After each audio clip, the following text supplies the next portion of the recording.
On this episode of the DTVC podcast, it's our Halloween episode, and we are talking about Maniac Cop. So we've got Freddie Young from Full Moon Reviews on, so he's the perfect person to talk Maniac Cop. We'd kind of bandied about a few ideas for movies for this episode, and then I saw John Cross from After Movie Diner and PM podcast, who's been on here before as well. He was talking about Maniac Cop, and I was like, oh, that could be a fun one. And mentioned to Freddie, he was like, yeah, he was all for it. I was joking with him on the episode that this is, I think, the third New York City-based horror movie that I've had him on for. So, I mean, he's the perfect person to talk about New York City. He grew up in Brooklyn. He's from Brooklyn, so he knows all about it, and he can give us a lot of the context on different things there. So, really fun conversation there. Also, he's someone, he goes to the movie theater a lot, so he really knows kind of what's going on, in terms of movies, like what's working, what isn't out there. So we start the episode with a conversation on that. It ends up going about, I want to say the opening conversation on movies this year goes about maybe an hour and a half or so, maybe a little bit more. And also, not just this year, movies that we think are coming out and how we think they're going to do as well. It was one of those things where we just started chatting about it, and it just the conversation kept going and was going really well. So I kind of just went with it. So I don't know. I think it's like after the theme song plays, it'll be about an hour and 35 minutes of us chatting about that, and then we get it on Maniac Cop and have a really great conversation there as well. So stay tuned for that. And then we got some recording to do for next week's episode. But then we've also got 2 episodes in the can for November. We've got Richard Pierce, screenwriter who did Sector 4 Extraction.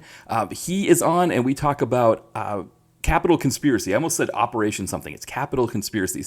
Don the Dragon Wilson movies. That was a really fun conversation with him. We had him on way back in the old iteration of the podcast in 2014. I still have to put that episode up.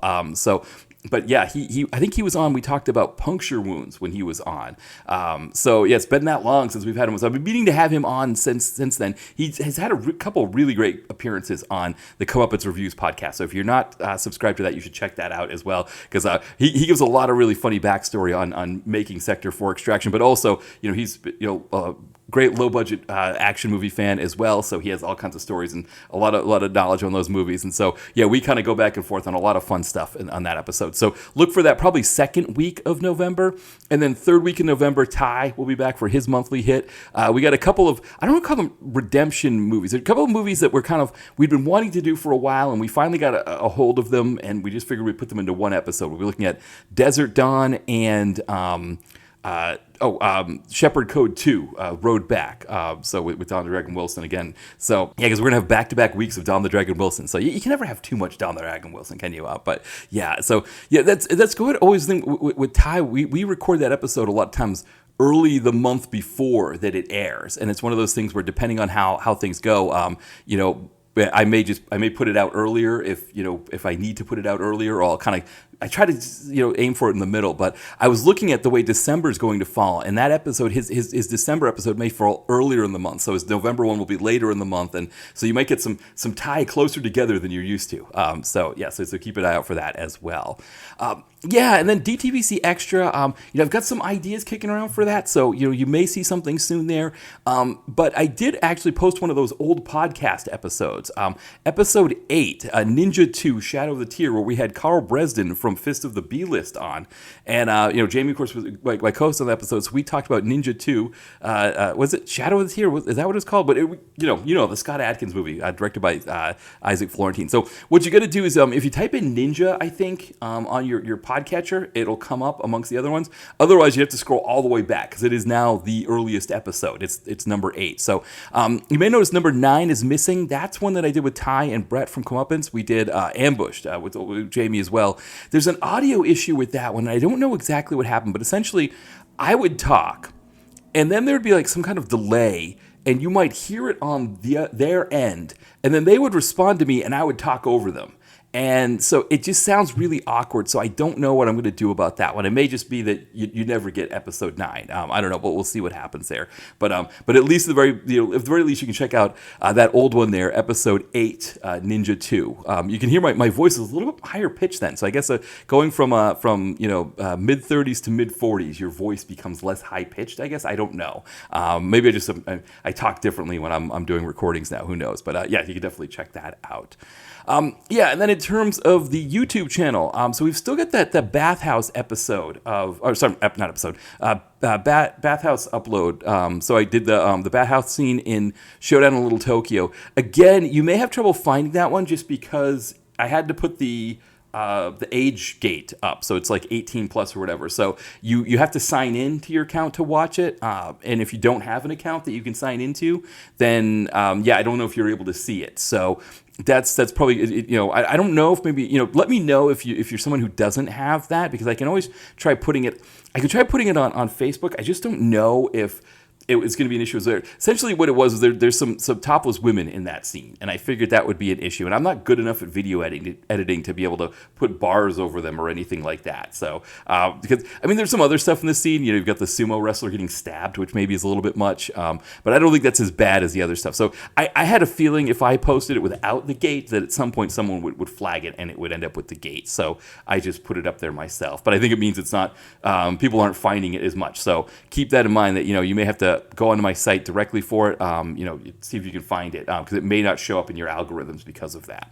And then in terms of another video, look for that probably in a couple weeks' time. I'll probably try to do Hard Justice, the opening scene to Hard Justice, because that one's a lot of fun, and I've got that one. I just watched that one recently, so really enjoyed that one. So I was watching it for inspiration for my new Bainbridge book that I'm starting to write. So I just absolutely love that opening scene. It's probably some of the best stuff that David Bradley's done is in that movie. So so look for that one in 2 or 3 weeks' time. We'll get that out.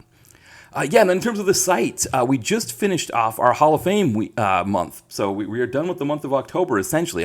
By the time we post again, it'll be November, right? This Saturday will be November. So we've got our 4 Hall of Fame posts in the can. So we did Corporate Ladder for Kathleen Kinmont.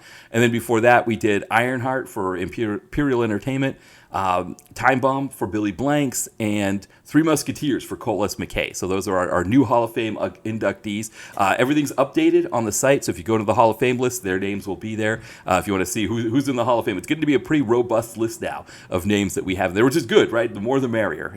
So I don't know. They always joke with sports. Are you a small hall guy? Meaning, like, do you want fewer players in the Hall of Fame? Like for baseball or something like that. And I think baseball, when I was growing up, was definitely a small hall kind of thing. And now you've got guys like, I don't know. I'm trying to think of the names like Craig Biggio, guys like that probably, they're really good players, but were they Hall of Famers? So I'm trying to think of, there's a guy who played for the Rockies and the Expos. I can't think of his name. He was Canadian. Larry Walker. Larry Walker's another one. It's like, I don't know. So I don't know if my Hall of Fame is going to get so big that we're going to get like Larry Walker's and Craig Biggio's in, and that's going to be how people look at it. I hope they're still the best of the best when you see those names in there. But, hey, always let me know. I always appreciate recommendations of those things. Like for example, John, he was like, hey, Ice-T should be in your Hall of Fame. And I was like, yeah, you're right. He should be in the Hall of Fame. I looked at it and looked at his resume, and it was definitely Hall of Fame worthy. So we got him in there. But anyway, this coming weekend, we're going to try to do Small Apartments for our annual Dolph Lundgren post. It's going to be an annual thing with him. He has a bunch of movies that are set to come out soon. So hopefully we'll get some new stuff for him. But Small Apartments is one we haven't done yet. So look for that this weekend to be kind of in conjunction with his birthday, because his birthday will fall sometime next week. So, in conjunction with his birthday, we're going to do Small Apartments. We got to keep ahead of him, right? Because we want to have more movies on the site than he has years on the planet. That's the plan, right? We want to keep staying ahead of his age with the movies. But we'll see. We'll kind of see, we'll see how Small Apartments goes. This one I've been meaning to do for a long time. And just because it's got Dolph in it, right? You got to, and I'll probably update the Dolph Letterboxd list as well with Small Apartments, so you can see where that ranks among the whatever it is, like 80 something movies or whatever that I've ranked on the Letterboxd list there. Now the other thing is, of course, guest appearances that I've made on other podcasts. So recently I did the Lambcast podcast. We were supposed to be talking about Mortal Kombat 2, but if you remember, they moved that, Warner moved that one back to next year. We think maybe because they were afraid of Wicked, right? They didn't want to deal with what Wicked was going to do to it, so they pushed it to the spring. But yeah, so in that sense, what happened was we kind of had the Richard Kirkham, who runs the Lambcast. He reached out to us and let us know, hey, I guess we're not going to do Mortal Kombat. What other ideas do people have? And then Aaron Newworth, who does a podcast, Two Black Guys Talk Godzilla, which is a really fun podcast. He actually just won some awards recently. So if you check him out on Instagram, you can get more details on that. But yeah, he came with this idea of why don't we talk about different horror movies, sort of in our lives, like different sort of topics. So like, first horror movie you saw on a date, first horror movie you watched on video, or first horror movie you saw in the theater. So it was really, really fun there. So it was Aaron, me, Richard, and then also we had Jeanette Ward, who you've heard on this podcast here before. She was on, and then Lisa Leahy, who, if you remember, I was on, I did the Nosferatu episode with her as well. So she's on the Rabbit Hole Podcast Network. So we all had a ton of fun talking about all kinds of different ideas and different things that we had for these horror movies. So you can check that one out. I think the Lambcast episode, that's going to be dropping this week, so keep an eye out for that.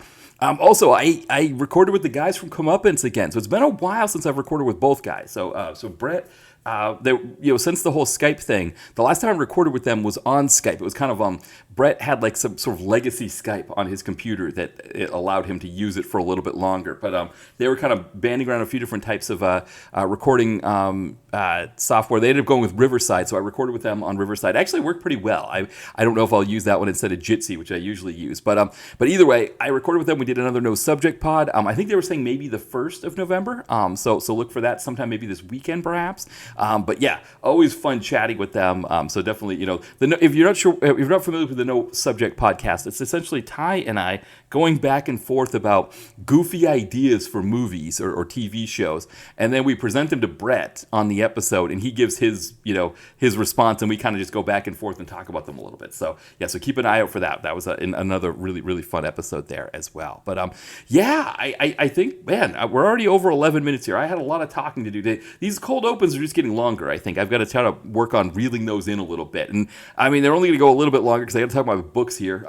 Bainbridge, I put out a new mass market paperback version of it, so it's smaller, and the price is the same, which means I don't make as much on it because it's more pages. But either way, I'm completely fine with that. I mean, you could always get it on Kindle as well. The Kindle version is the same as it was before.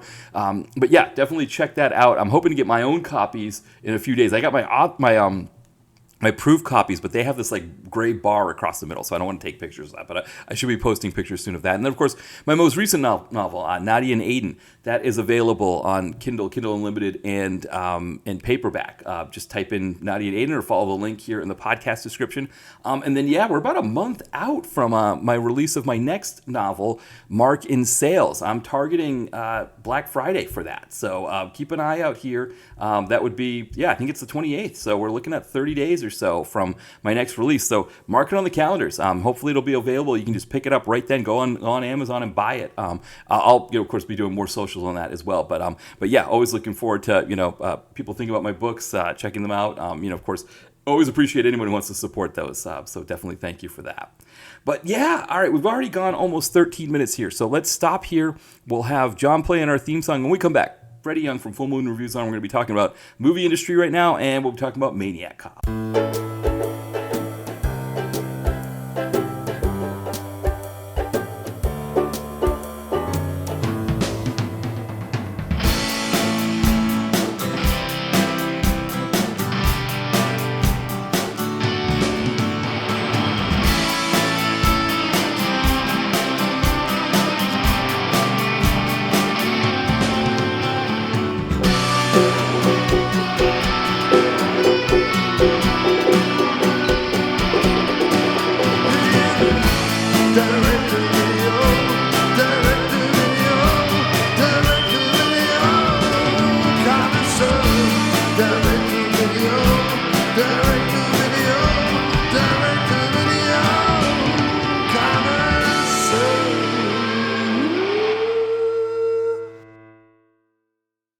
Hey everyone, welcome back to the DTVC podcast. As always, this is Matt here, and I'm joined by a very special guest. We've got Freddie Young from Full Moon Reviews. Welcome back, Freddie.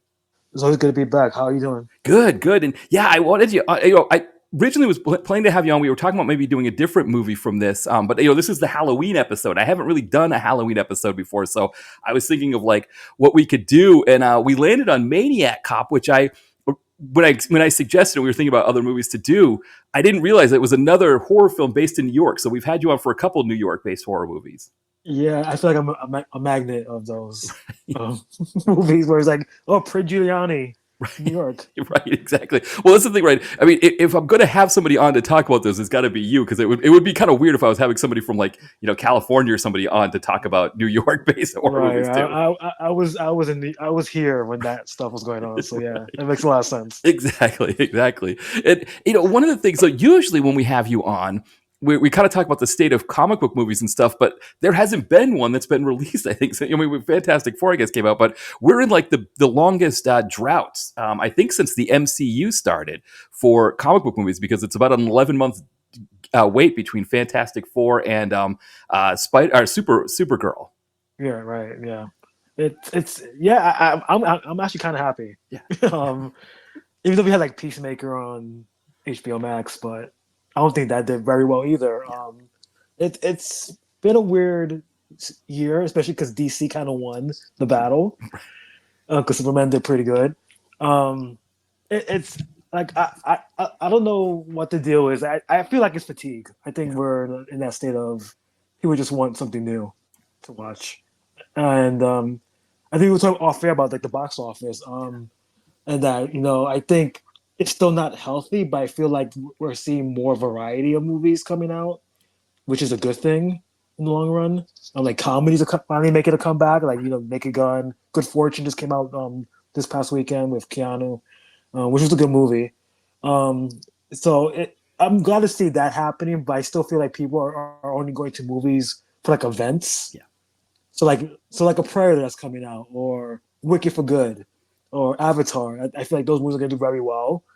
But like those smaller movies, I feel like people just like stuck in the pandemic era where they're like, it's gonna wait for streaming. Yeah, and I think to your point about that, it's like you know before, and I'd say not even before the pandemic, but probably even before, like in the '90s and going into the 2000s, because movies weren't that expensive to go to. That you could go Mm-hmm. even on a Saturday evening and only be like 10, $12 for that, and then Right. popcorn and soda wouldn't be that much either. I mean, they were expensive. It was expensive compared to getting popcorn and soda at the convenience store and smuggling it in. But it got to this point where it was like, well, if you're going to spend all this money to go see a movie, it's got to be like a 2.5 hour epic blockbuster kind of thing.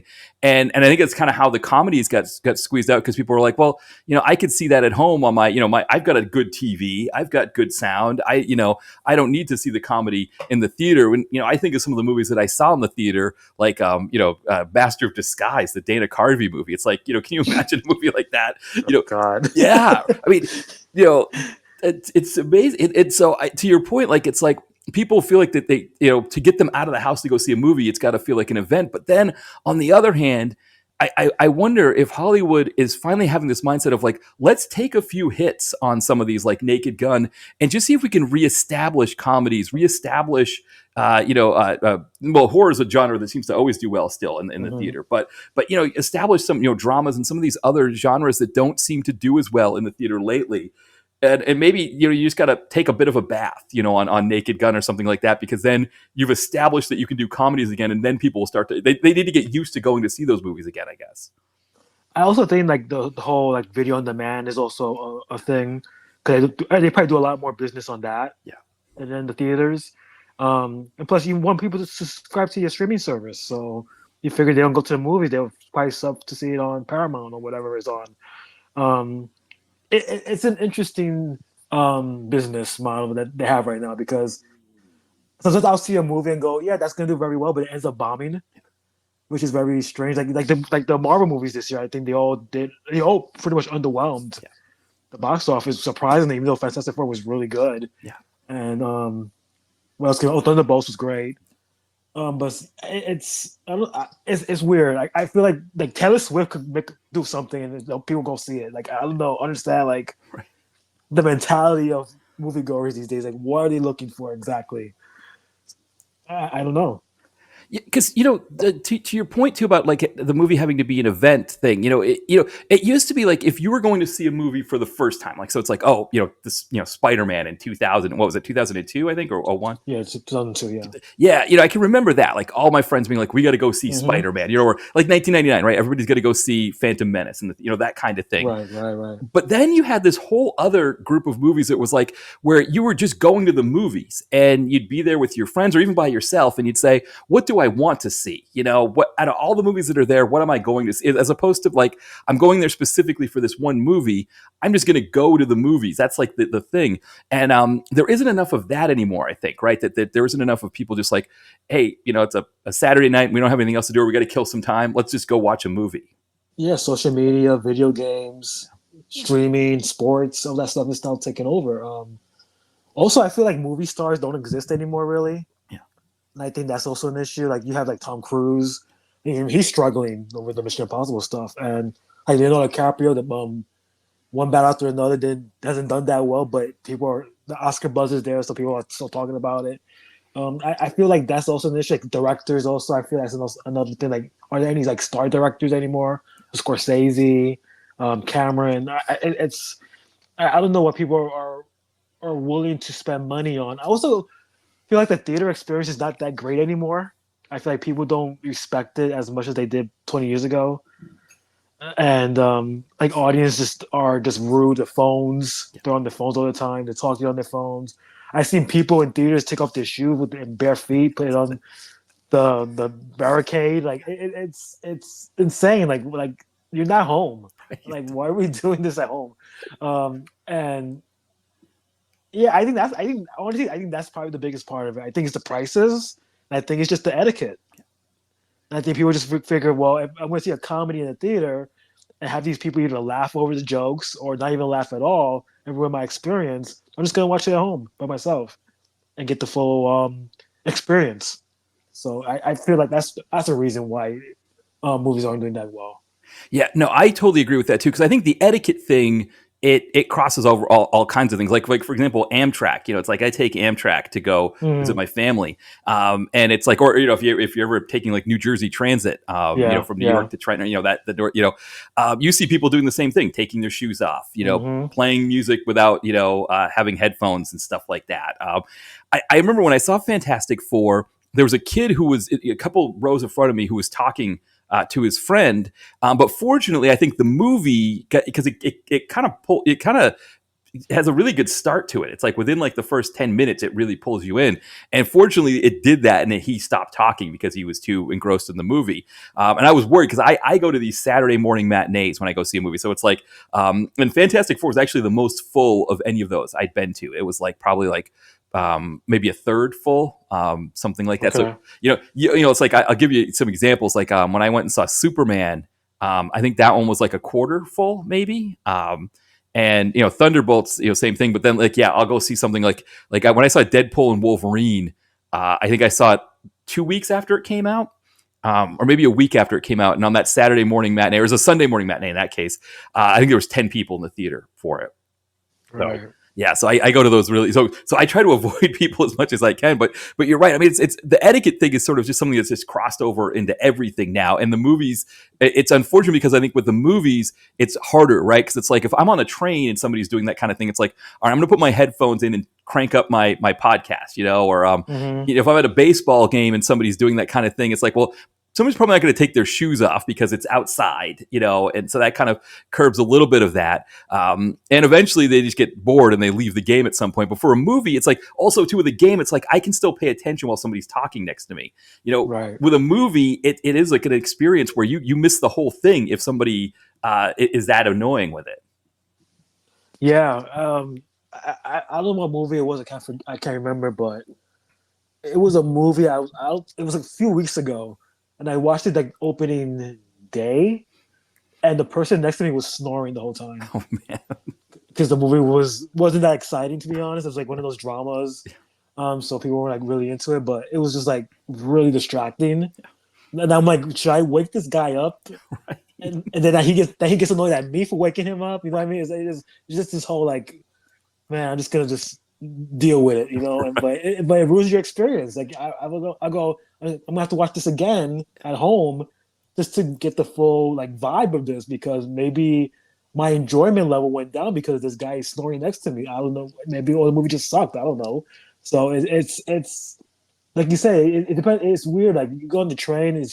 I can deal with it on the train. I can deal with it like outside, but like on the movie theater, it just bugs the hell out of me. Like it's just like, why are you here? Why you spend $20 on a ticket just to go to sleep? Yes, right, right. Well, because like one of the things for me when it comes to movies versus going to baseball games is that like I'll go to baseball games here in Philly quite a bit, but it's like I can leave a baseball game early, and it's Right. yes, maybe I'll miss something spectacular. Like maybe somebody will do hit a home run or something that I would have wanted to see hit it. But for the most part, as long as both teams have given up a hit, and I know there's not going to be a no hitter, I'm not really going to miss anything too crazy. And the other things, I can sometimes get home in time to watch because we live close enough. We live about a 20-minute walk away from where the field is.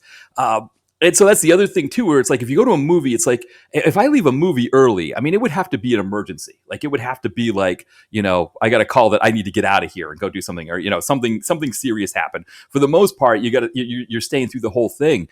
So that's the other piece of it is that like yeah, with sports, people can be annoying around you, but as long as they're not like too invasive, as long as they're not elbowing you or touching you or anything like that, you can manage it.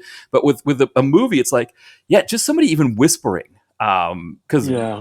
they've got to whisper over the Dolby sound, and yeah, and so I think to your point, like I think a lot of people with the sort of this demise of etiquette that we've seen, which is kind of a funny thing to think about, but it is one of those things that when we went to movies, there was an understanding of how like I would only talk about movies with my friends if there weren't anybody there and we were kind of off in our corner, or something like that. But there was a kind of an etiquette, or there was a sense of how you had to behave in a movie, and it's almost like that's completely out the window. You don't really see ushers either going around telling people to stop talking No. or anything. No. Yeah, it's pretty empty. Yeah. It's like a free for all at this point. Right. Like I feel like you want to talk in a theater, like talk during like moments that like make you like react. Mm-hmm. That's acceptable. Okay, everybody like experience at the same time, like horror movies or like a comic book movie when like the Avengers Endgame, people were like talking, but it was a reason to talk, right? Things were happening on screen. But like during like a drama or like like an action movie, like shut up, like let me enjoy the movie. You know what I mean? Like but yeah, I go every week still, but it's just like it also depends on the theater. Like I feel like Dolby and IMAX are the audience is better because I think the tickets are more expensive, so people kind of understand and to be quiet for the most part. But like the regular theaters, yeah, that's where all the action happens. Like I dread it. I was like, oh, and most horror films are in those regular theaters. I'm like, oh god, Yeah. like I got prepare myself for this. Right. And it happens a lot. Like it's like I think I watched Until Dawn. It was like everybody was talking. Yeah. And it was just like God. I just want to leave. Right. But I'm like I pay this ticket. I'm going to see the whole damn movie. Yeah. Well, that's the other part of it, right? Is that you pay the money, and like to your point about the small theaters, because like there's two theaters here in Philly that I go to movies at. There's one in downtown that's it's an AMC dine-in, so you've got it's a big sort of stadium arena style seating with you got your tray table and the seats you can have the seats heated, which I didn't realize I accidentally hit the heated button. I was like, what is this? This is like what's my seats? I had to like turn it off. But if somebody's off on one side talking, the theater's so big that it doesn't really affect the enjoyment to the same degree. Where there's one in University City near where University of Penn and Drexel is.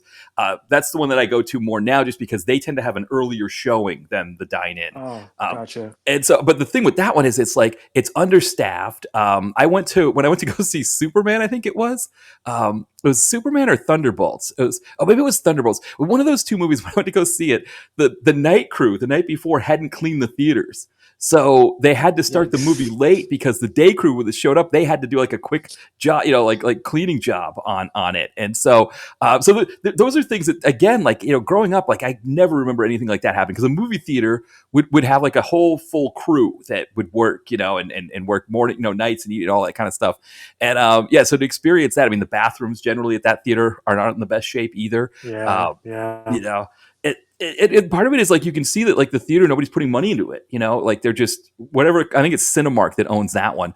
They're just taking in the money and letting the rest of it fall apart. I mean, there's very little for concessions of that one too. Is there's popcorn, soda, and then like I think there's like hot dogs and like the nachos, with the cheese there. But I think they also have a bar, so I could get alcohol, I guess, if I wanted to. But yeah, it's not like the dine-in that has like all the this huge selection of stuff.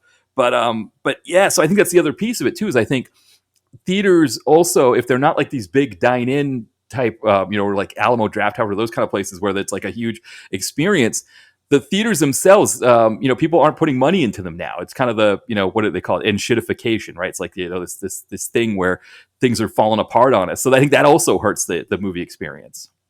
And that's also because the box office is not that great because they get money from that. You know what I mean? So it's like, it's affecting everybody. Yeah. So it's tough because I thought like for example, like Mission Impossible, the last one, I thought that was gonna be like a big blockbuster, and no one went to see that. Right. So like surprisingly, and it's just like, what are people looking for? Like, are they still so obsessed with TikTok that they won't go out for like 2 hours to watch a movie? It's also that TikTok itself, like you put the spoilers on TikTok, right? Yes. So why go to the movie to see it when I can see that the either the end credits, the mid credits, or like just the big moments of the film? Yeah. Like Thunderbolts. Even before that came out, I saw all those clips on YouTube. Oh, you saw? Okay, so yeah, I didn't watch it, but I saw like the thumbnails. Yeah, like the Sentry. I'm like, oh, there we go. Like, why go to the movie theater? Yeah, God, yeah, because it's like that episode of The Simpsons. I don't know if you remember when Homer's flashing back to when he leaves Empire Strikes Back, I think it was, or what he's like walking past the people in line to see the movie, and he's like, "Can you believe it? Darth Vader was Luke's father." It's like hell here. It's like it's that kind of thing. You're right. Yeah. It's like having the movie spoiled for you. I mean the other thing I noticed this year, because of the way Thunderbolts, Superman, and Fantastic Four were kind of all close together, and also there was a Jurassic Park movie which I didn't go see, but I remember like when I went to go see Superman. That was like the opening weekend, so it was like the Saturday that it came out. People were in line ahead and behind me going to see Jurassic Park. And then, when I went to go see Fantastic Four, there were people going to see Superman. And usually when these movies are all like that, kind of lined up like that, they kind of create a momentum that everybody goes to see. But I think it was the other way around. I think it was like, it backfired on them. Yeah. Yeah. And I think that's also where Marvel's thing, I think from or Disney's mindset when it comes to that kind of thing, I think it backfired this time because I think they wanted to have Fantastic Four and Thunderbolts kind of hem Superman in. They kind of use their weight to try to hurt DC, and I think it kind of ended up hurting both of them. I think if they had pushed Thunderbolts back maybe to like later in the summer, they could have Superman's momentum could have built some, and then enough people would have seen Superman that would have wanted to go see Fantastic Four after just kind of getting into the groove of doing comic book movies again. I feel like Thunderbolts probably should have been where Captain America was in the February spot, where like the smaller movies are at. I think we'd have done much better there. Yeah. Because those characters are much smaller than Captain America. I think Captain America probably should have started this summer. I don't think it would have done as probably better than it did, but it probably would have more momentum going for it. I think the Fantastic Four thing, they screwed themselves with that because I think they put it 2 weeks after Superman thinking, okay, people are going to go see that instead of Superman. And Superman had all the buzz. Like, It was this new thing. The actors, like, people were interested.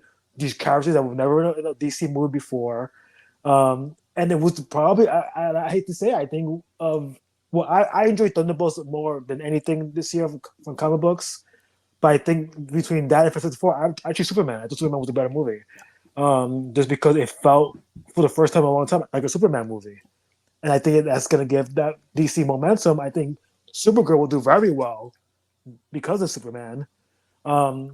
Luckily, Marvel has Spider-Man coming out next year, which is probably what's going to make the most money. Because I don't know how Avengers is going to do with Doomsday. I don't know. That's up in the air right now. Yeah. But I think Spider-Man is going to do very well. I think Supergirl is going to do very well.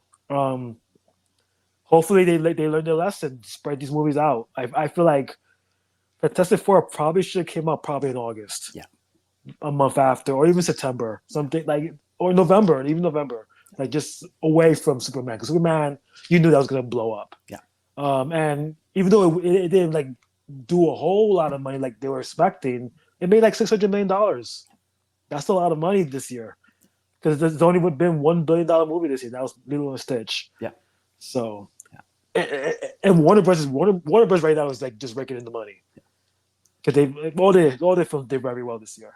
So, like Sinners, Minecraft, F1. That's all this. That's all this stuff. Weapons, Final Destination, Conjuring. They had all these hits. So I think Disney now needs to go.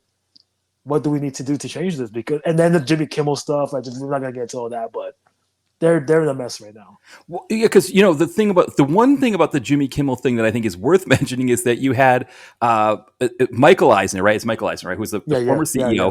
He was on Twitter calling out Iger, and he does make a great point about that. That like back in Michael Eisner's days when he was doing all of these like big take when they bought ABC to begin with, and Disney did that. And I remember Roseanne had to do like the road episode of back when Roseanne was a completely different person than she is now. She's like doing the Disney World episode, and then she decided she wanted to do her own real Disney World episode where David goes to work for this like cult theme park. Right.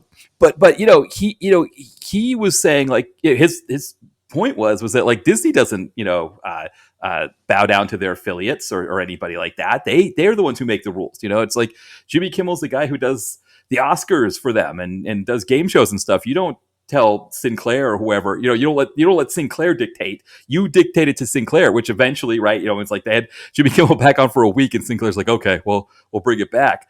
But I think to your point, it's like Disney used to be the one that kind of set the tone. And it's almost like the way this year went for them. You mentioned Sinners. I think Sinners is a great example where Sinners, I think, hurt Thunderbolt's box office, which you never would have said that about a Marvel movie before, that, a movie like Sinners would come in and say, yeah, it kind of hurt. I think part of it was because I think Thunderbolts had kind of a, I agree with you. Thunderbolts was my favorite of the comic book movies this year as well.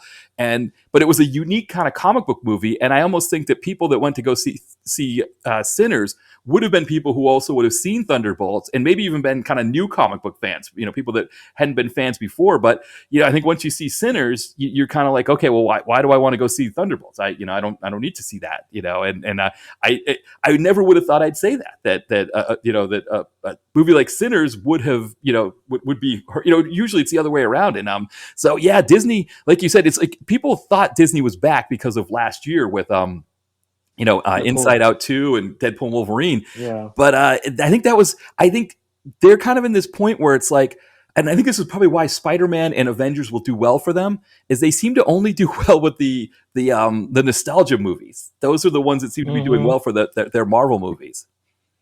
And that's going to be a problem too, because that's going to be spoiled very quickly. Mm-hmm. So they have to work on that also. And their reputation is not great. I think they coasted for a long time. I think they were just so like on top for so long that they just figured they were Teflon. Yeah.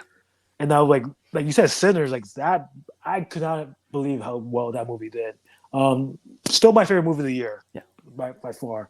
And I think it was because they marketed it so well. They made it like this hip, cool movie with these young actors about vampires. They barely even showed the vampires. It was like they hinted at it, and it made people curious, and it just blew up. And like Sinners, like you barely saw that spoiled online because I think people respected it so much and appreciated it. They were like, no, don't spoil that. Let people go see that, word of mouth. Let people go see that, and it made a lot of money. And I feel like a Minecraft, again, an event movie. Yeah. People were partying. That's people, those kids that play those games. They got all the jokes. They got all the cameos. And Warner Brothers marketed that very well. Used the right actors for that movie. It's Disney needs to work on their PR and their marketing, because I think that's where they're lacking. And they just figured like, oh, we're just gonna draw these Marvel characters out there. You know who they are. You're gonna watch it regardless, and people didn't watch it. People they took advantage of the audience. Yeah. So hopefully next year something changes. They still got Avatar this year. They still got Zootopia, Predator still theirs. Yeah. I'm worried about Predator, to be honest with you. I don't know how well that's gonna do. Because I just said it's PG-13. Yeah. And I think people were like, "What? Like a Right. Predator movie? It's PG-13?" Yeah. Um, Because there was a PG-13 one before that, right? Wasn't it the one with Adrian Brody? I think was PG-13, wasn't it? and that didn't do well either. Right, right. Like I think Shane Black's whole thing when he made the new that the 2018 Predator was like, yeah, Predators, yeah. he's like, we're doing an R-rated movie. I mean, the other thing that was funny about his Predator was that while Ridley Scott was like, or was saying how like, yeah, Aliens versus Predator has nothing to do with aliens. Shane Black's like, oh no, I'm going to bring in some Alien versus Predator in this movie. So, Right. yeah, Yeah, so I'm hoping it does well. And they have this Zootopia. Zootopia's probably gonna do well. So, and yeah, they need to fix their PR because they also raised prices for Disney Plus. And hmm I just canceled it because I'm just like I'm not paying this money yeah, for something I barely use. right, Maybe I'll get it back when X-Men comes back. I'll get it back, which is in the summer. yeah. So yeah. They're in a tough spot. They're in a tough spot because Warner Bros. Right now is killing it. Now Netflix is taking over everything with Stranger Things coming out. Yeah. They're screwed.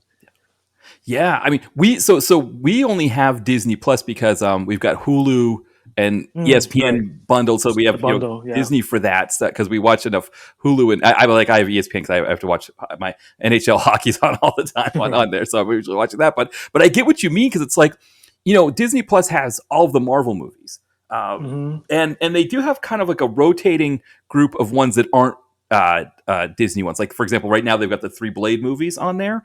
But Right. it is one of those things where it's like, so like at this point, I've seen all of the MCU movies. It's just like maybe 4 or 5 of the shows that I have to watch. But it's like, man, do I even, it's like just the thought of watching some of those shows. It's like, I don't know if I really, I mean, I think I'll want to see Daredevil when that one comes out again. But at this stage, it's like, yeah, like recently with Ty on the podcast, we were talking about the end fight scene in Deadpool. So I watched that on Disney Plus. Okay. But for the most part, you're right. Like it's like most of the stuff that I want to watch, it's usually on Hulu. So it's like I pretty much just I might load up Disney Plus and watch through Hulu that's on there. But yeah, you're once it's like on the one hand, it was like this really cool idea that they have all the MCU movies on Disney Plus and all the Star Wars movies on Disney Plus. But once you've seen them, and if you have them on Blu-ray as well, it's like which I don't really have them on Blu-ray, but I do have like the Star Wars movies on DVD. So Yeah. I don't have like the three most recent, but I do have 1, 2, 3, or the Original trilogy and the prequel trilogy, yeah. prequel, yeah. Yeah, so I've got those movies. So it's like once you own all of this stuff, it's like, yeah, what is the worth? What's the what is it worth that to keep it? And so I mean, essentially, yeah, I'm kind of paying whatever. It's like $24 a month for just to be able to watch every NHL hockey game that I want. And it's so much of it too. Yeah. Like how do you keep up with it? Where do you get the time to watch all this stuff? Mhm. I still haven't watched Daredevil. I still haven't watched a lot of those. I haven't watched the last season of Loki. I didn't Yeah, watch me that. I neither. did, Star Wars. None of those shows I watched. Yeah, same. It's so much content, and then you find like you go to Amazon, get The Boys, you get like stuff like that. Reacher, Yeah. Netflix has all this stuff. Hulu's great. I love Hulu. Yeah, And the Bear. those shows are very well Yeah, regarded. It's what do you watch? You gotta pick and choose. Apple TV has great stuff on there. It's Peacock sometimes has good stuff on there. Like it's a lot, yeah. and it's like you have to be very special. And I feel like they put so much content in one year, like it's just overwhelming. Yeah. And it's like homework too. Like, why do I want to watch this stuff to watch a movie? I Right. shouldn't have to. Yeah. Well, that's the big thing, right? Was that Kevin Feige, he said that when Phase 4 came out, during the pandemic, Disney Plus came out at the same time, and Disney Plus was like, we need as much content as you can give us. And like you said, he was in this mindset of he was Teflon, that he could do Yeah. anything he could do. I think what happened was if you remember, like in that very early window there, they had WandaVision and Yeah. Falcon and Winter Soldier and Loki, and they were all hits. Like everybody, and they had that kind of buzz that prestige TV, like like something like The Bear or Game of Thrones or Succession or something would have online, where people were talking about them in that same way. But I think they even with those, like they looked at those and was like, okay, well, WandaVision, right? WandaVision does great. So everybody liked the Monica. the Monica Monica Rambeau Rambeau. character. But it's like, did people like her enough for her to be like a main character in a movie? They like the Yeah, show, and it's like it would be like if somebody watched The Sopranos and said, oh, I'm going to make a movie where Polly Walnuts is the big star, and you'd be like, well, I well, really like Polly Walnuts, but do I want to see him and Brie Larson or whatever the movie is? I mean, I think the same thing with Ms. Marvel, where I was like, I watched that show and I liked the show, but I think it was like they could have used another season of building that character for the yeah. fans who liked her, because then it's like the next thing you know, she's just in the movie there. Yeah, I think they saw like Breaking Bad with Saul, yeah. Better Saul. They think, oh, we could do that. The Saul was an interesting character to begin with. Mm-hmm. So you kind of want to see more of him. Okay, Yeah. that worked. He's a lawyer. I mean, he has stories. Right. So like Miss Marvel's like, okay, she's a teenager who loves the Avengers. Okay, what's the big deal? Right. Well, because the other thing too with that show is that, and this is, I think, what was interesting for me is like, there's all this like kind of teen uh, element to it, where it's like, okay, this is too young for me. I don't really want the teen Right. element. But Yeah. then they have the element of her, her Pakistani heritage and the partition and all of that, which I was like, okay, that I liked, but that feels like that's too old for teenagers. And so it's one of those shows where it's like, hey, just make the show and let it find that its market, which I think is good. I think that's fine. Just make whatever you want, and let it find its market, or let it find its audience. But I think you got to do a couple seasons of finding its audience before you're like, boom, we're going to put her in a $250 million movie. And then they try to connect it to the X-Men. I'm like, Right. well, you haven't introduced X-Men yet. Right. Introduce them first and then make her immune or something. I don't know. Yeah. It's like they were very backwards with that, and I feel like I think that stuff ruined it. I feel like now they're gonna do Vision Quest, which I'm actually excited for that, because that WandaVision. I want to know what happened with Vision. Yeah. Daredevil, I guess I haven't watched it, but I do want to watch it.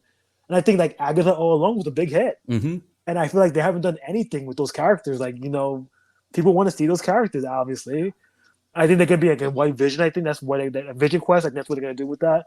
But it's like you should put her in a movie. Yeah.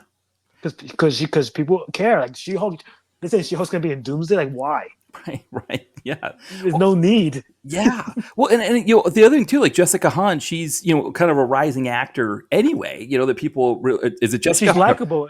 Catherine Hahn. Catherine Hahn. Yeah, Jessica Hahn was the one who was the one who was with the That's a different one. exactly right. Catherine Hahn. But like you said, I mean, I remember her in Step Brothers, where she was playing Adam Scott's wife, and I mean, she was really cool. So, and she's always just kind of built, from there. It's just this really, really fun actor. And so like, yeah, people are drawn to her. I mean, to be honest, Teyonah Parris, who was, Monica Rambeau. I mean, I liked her in Mad Men. She was really great in that role.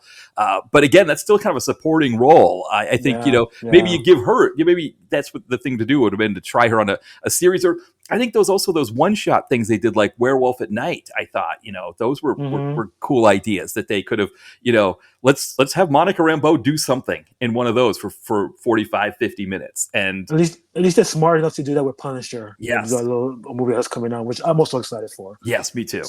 So I think they're gonna finally probably get to where they need to, because they obviously focus on X-Men. I think that's where things are headed, and people want X-Men. I think that people are ready for it. Yeah. So I think they're finally waking up to it. I just think it's hurting them in the long run, because now you have all these outside factors influencing their decisions. Yeah. And then people are looking at them like, oh, well, you're not the company we grew up with. We were always about diversity and all this stuff. And now you're, on your knees in front of this administration that's pretty much against all that stuff you were preaching before. So they, like I said, they really need to work on their PR. I think that's an issue. And I think a lot of people are actively boycotting their stuff. Yeah. Right, which in the group of people the two big groups that they don't want boycotting their stuff are that younger millennial cohort that essentially built the MCU. That age group is like kind of late 80s, early 90s, who were just like, I mean, I think the big reason why something like Captain Marvel did over $1 billion was that fan group before Endgame, they went and saw every single Marvel movie again. Mm-hmm. And so they probably saw Captain Marvel 2 or 3 times, which that's why it made him. It wasn't really $1 billion earner if you think about, Captain Marvel as a character, like probably wasn't that big, but they were like, Yeah. I want to know everything going into Endgame, so I'm going to watch all 13 or however many of those movies there were. No, it was more than that. It was like 20, 21 movies. It was 23, something like that. That's right. Yeah, because it was 11 in that phase. Yeah. So that group, and I think one of the things that hurt with that group was that they aren't like our age group where we're like, like when we would read comics and it would say, oh, go back to, if like Daredevil was in a Spider-Man comic and it was like, oh, read Daredevil, whatever number for issue. Right. We wouldn't be like, okay, maybe I'll put a pin in that. Maybe next time I'm looking through the stacks, I'll see if it's there. Whereas for that age cohort, if they see that, they immediately stop reading, go to the comic book store and buy that issue, to read that first, because they want to know everything going in. And I think he found out the hard way. Kevin Feige found out the hard way that when you do that, you can't just tell that age group, oh, hey, if you want, just don't worry about what, you don't need to watch Ms. Marvel or WandaVision to know what's going on in Captain Marvel or in the Marvels. We'll give you enough information on it. They want to know. They feel like they have to know everything.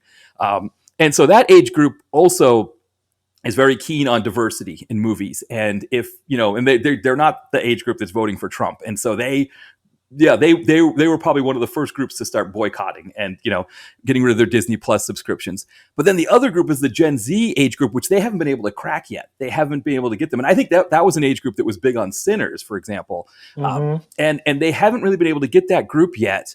And, I think like the Ms. Marvel TV series was an attempt to get that group. I think they were pushing for that group. That's another group that probably forget boycotting Disney Plus. They probably can't afford Disney Plus. They aren't paying for it anyway, but now they're definitely not going to get it. And they're not going to go see those movies in the theater. Yeah. And like I said, we're stuck on this TikTok culture where if they want to know the stuff about the movies, they just watch the clips that are on there. So it's like, the way they get information is very different than how we got our information, because we remember how we got it. We had a much harder time learning about things. Now they're not just go on Google and just learn through AI or whatever, all this stuff. So it's kind of like, if I need to go back to the show, I'll just watch a recap on YouTube. Right. So then we'll recap or a reaction video. Oh, well, I got the gist of it. Okay, good. I can move on. Yeah.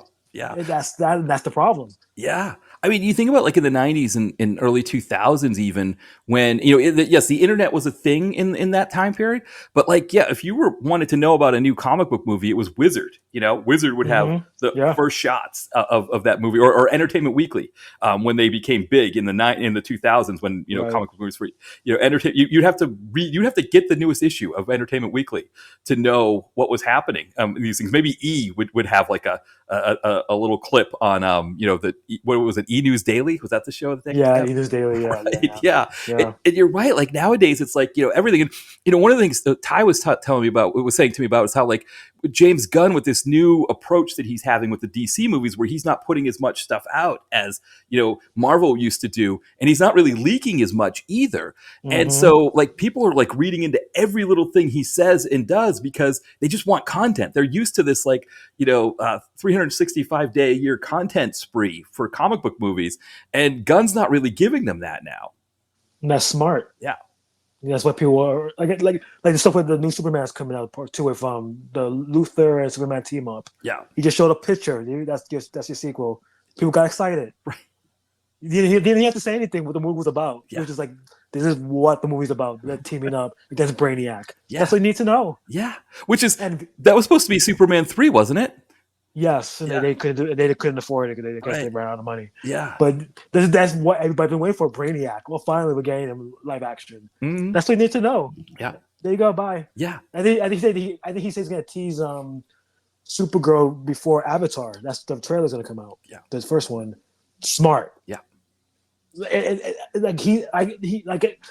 think people give him a lot of shit, but I feel like he's smart. He's worked at Marvel. He understands how that works. Right.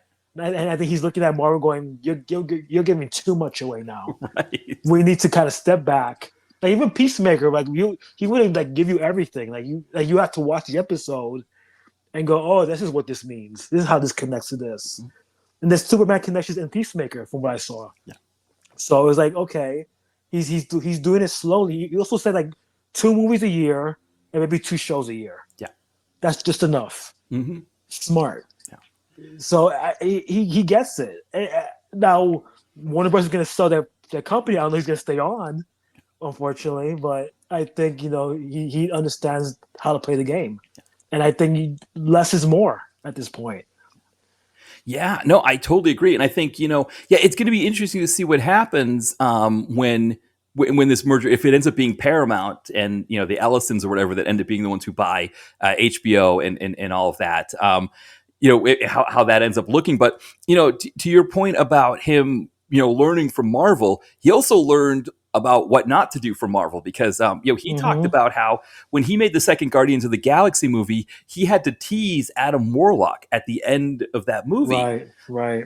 And then when he made the third movie, he started writing the script up for that and realized I don't really want Adam Warlock in this movie, but I don't have any choice. He's got to be here because we teased him at the end of and so that's why he said with Superman, I'm not doing any teases, right? He introduces us to Supergirl, but there's no teases. They're all kind of the stingers at the end are all just sort of additions to the original, to the movie itself, as opposed to teasing. And I remember sitting there watching, being like, "Oh, what am I going to see here? Am I going to get Green Lanterns? Am I going to get Super? What am I going to get?" And it's just him with Mr. Terrific, looking at like putting the buildings back together and a joke about that.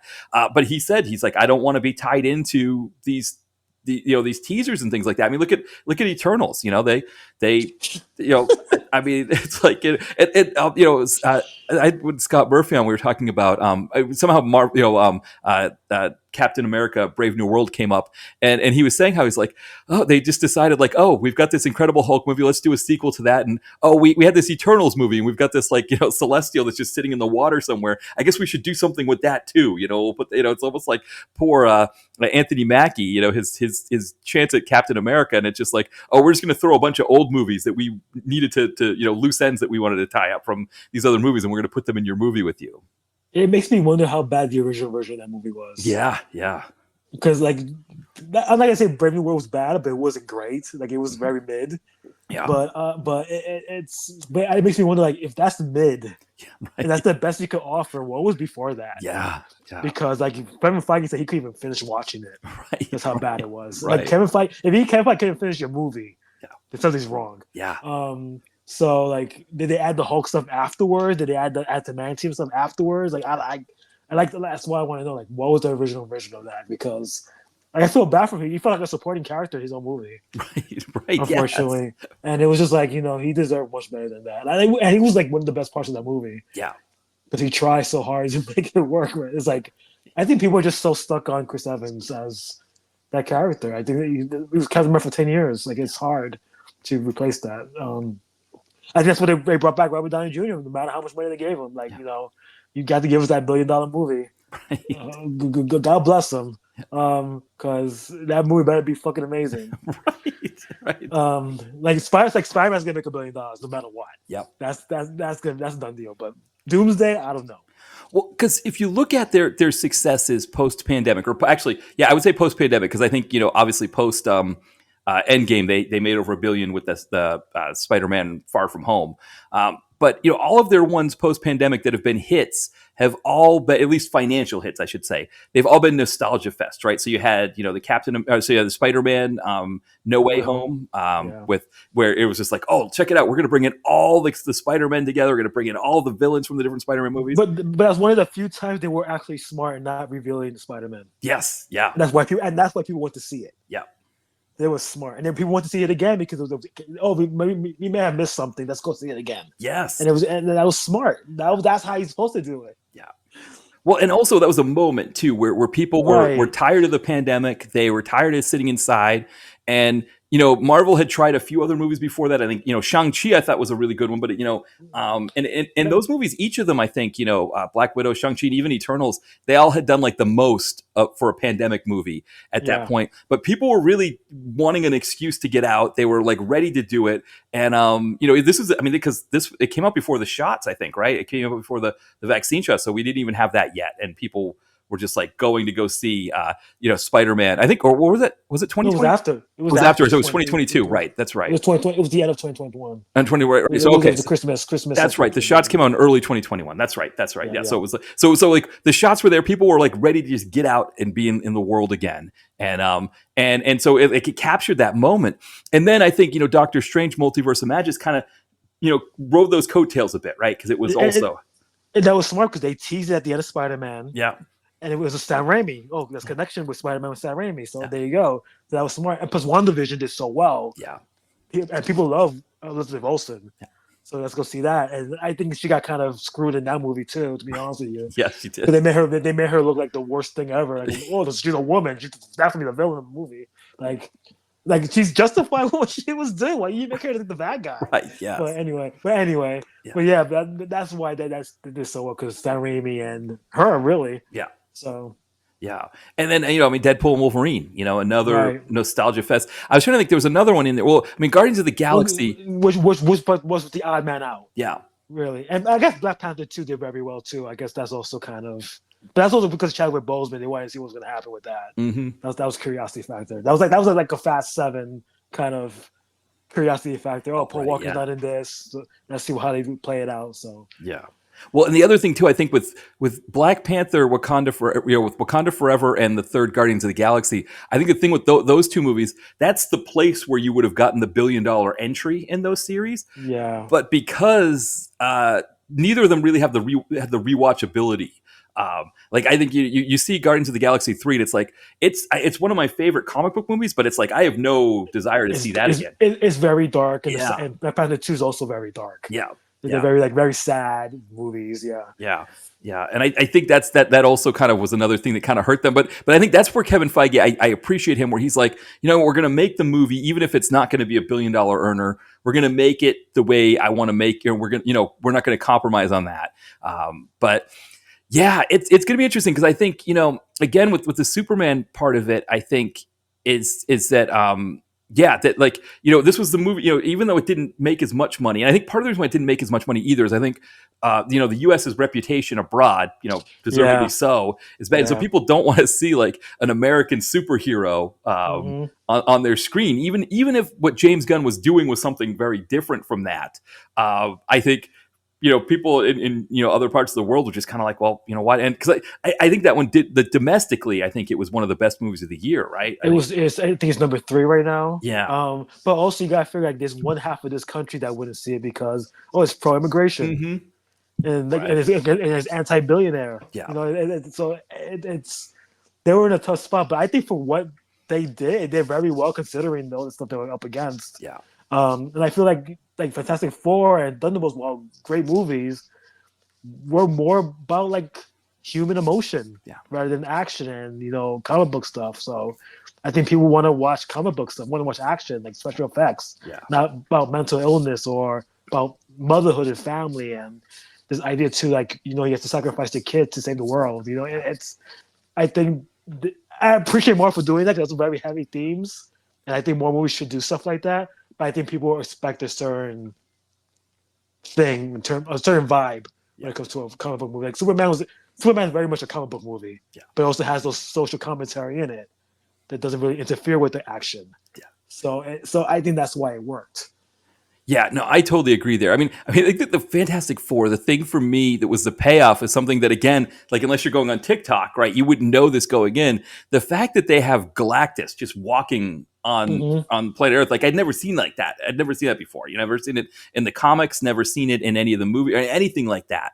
And it was just so cool to see that. And then, like you said, there's sort of like the Mama Bear thing with Invisible Woman, which I thought was really great. And then, like you said, with Thunderbolts, where it's like, I think people were kind of joking that like they defeated the bad guy by hugging him, Right. That was the issue. Yeah. Like, what was the action sequence? Where just it's an emotional conclusion. And I think a lot of people either don't understand mental illness or just are in denial about it. Yeah. So they gotta act like a certain way. I gotta be macho or I gotta be this. I'm not I don't have this problem in my life. So people are trying to excuse it. But I think for that movie, that whole movie was about mental illness and about emotions, about people being there for each other. And I think people maybe I guess for a stupid movie, I guess maybe that's a little hard to digest. As I said, it should be out probably in February. Yeah. I think it would probably be excused more. Well, right, because I think the problem too, again, going back to Brave New World, was that it belonged in the year before, right? Like it should have been, Yeah, yeah, Deadpool, Wolverine, early 2024, late 2024, you get Brave New World, but because of all the problems it had with the production, it got pushed into February, and I think it kind of jammed everything up. yeah. It's a shame. Yeah. Yeah. But it's going to be interesting to kind of see how like you said, how this year ends out, and because we don't have any comic book movies. Mortal Kombat has gotten pushed to the spring, so we've got Predators kind of, and then of course, like you said, Avatar, and I think the Wicked movie as well. I think the Wicked Yeah, movie has that's an gonna do very well. yeah. That's gonna do very well. Yeah. I mean that's an audience that we haven't seen in the theaters as much either, and that's like the girls or younger people, I'd say, like that are a little bit too old for like the Pixar movies, but too young to be, getting into Marvel and stuff like that. That's sort of like that, I guess middle school kind of, or like, slightly older elementary age. They're into Wicked. That's like, a market there. And parents, of course, are going to still take their kids to that because you can't, I mean, I guess when I was 10 or 11, I went to movies by myself, because I remember Batman, my parents dropped me out for Batman, and I was scared out of my mind because I was expecting Adam West and the goofiness, and I got, I got that movie. So, but that's, like Universal and Peacock, or Comcast, they've tapped into a market that nobody had really touched in a while, and I think that they're excited. They're all ready to go, and they're probably going to see it multiple times when it comes out. I don't know how it is in other parts of the country or in the world, but New York is very Wicked based because the Broadway show is here. Yeah, So like when I went to see the first one, I saw like, the first showing, the first one. Everyone was dressed in green. People were singing to the songs. There's a lot. It was like young adults and like older teenagers. It was like singing. It was like a party. yeah, And I'm like, and the first one I think maybe did like 600 million, something like that, which was very surprising to a lot of people.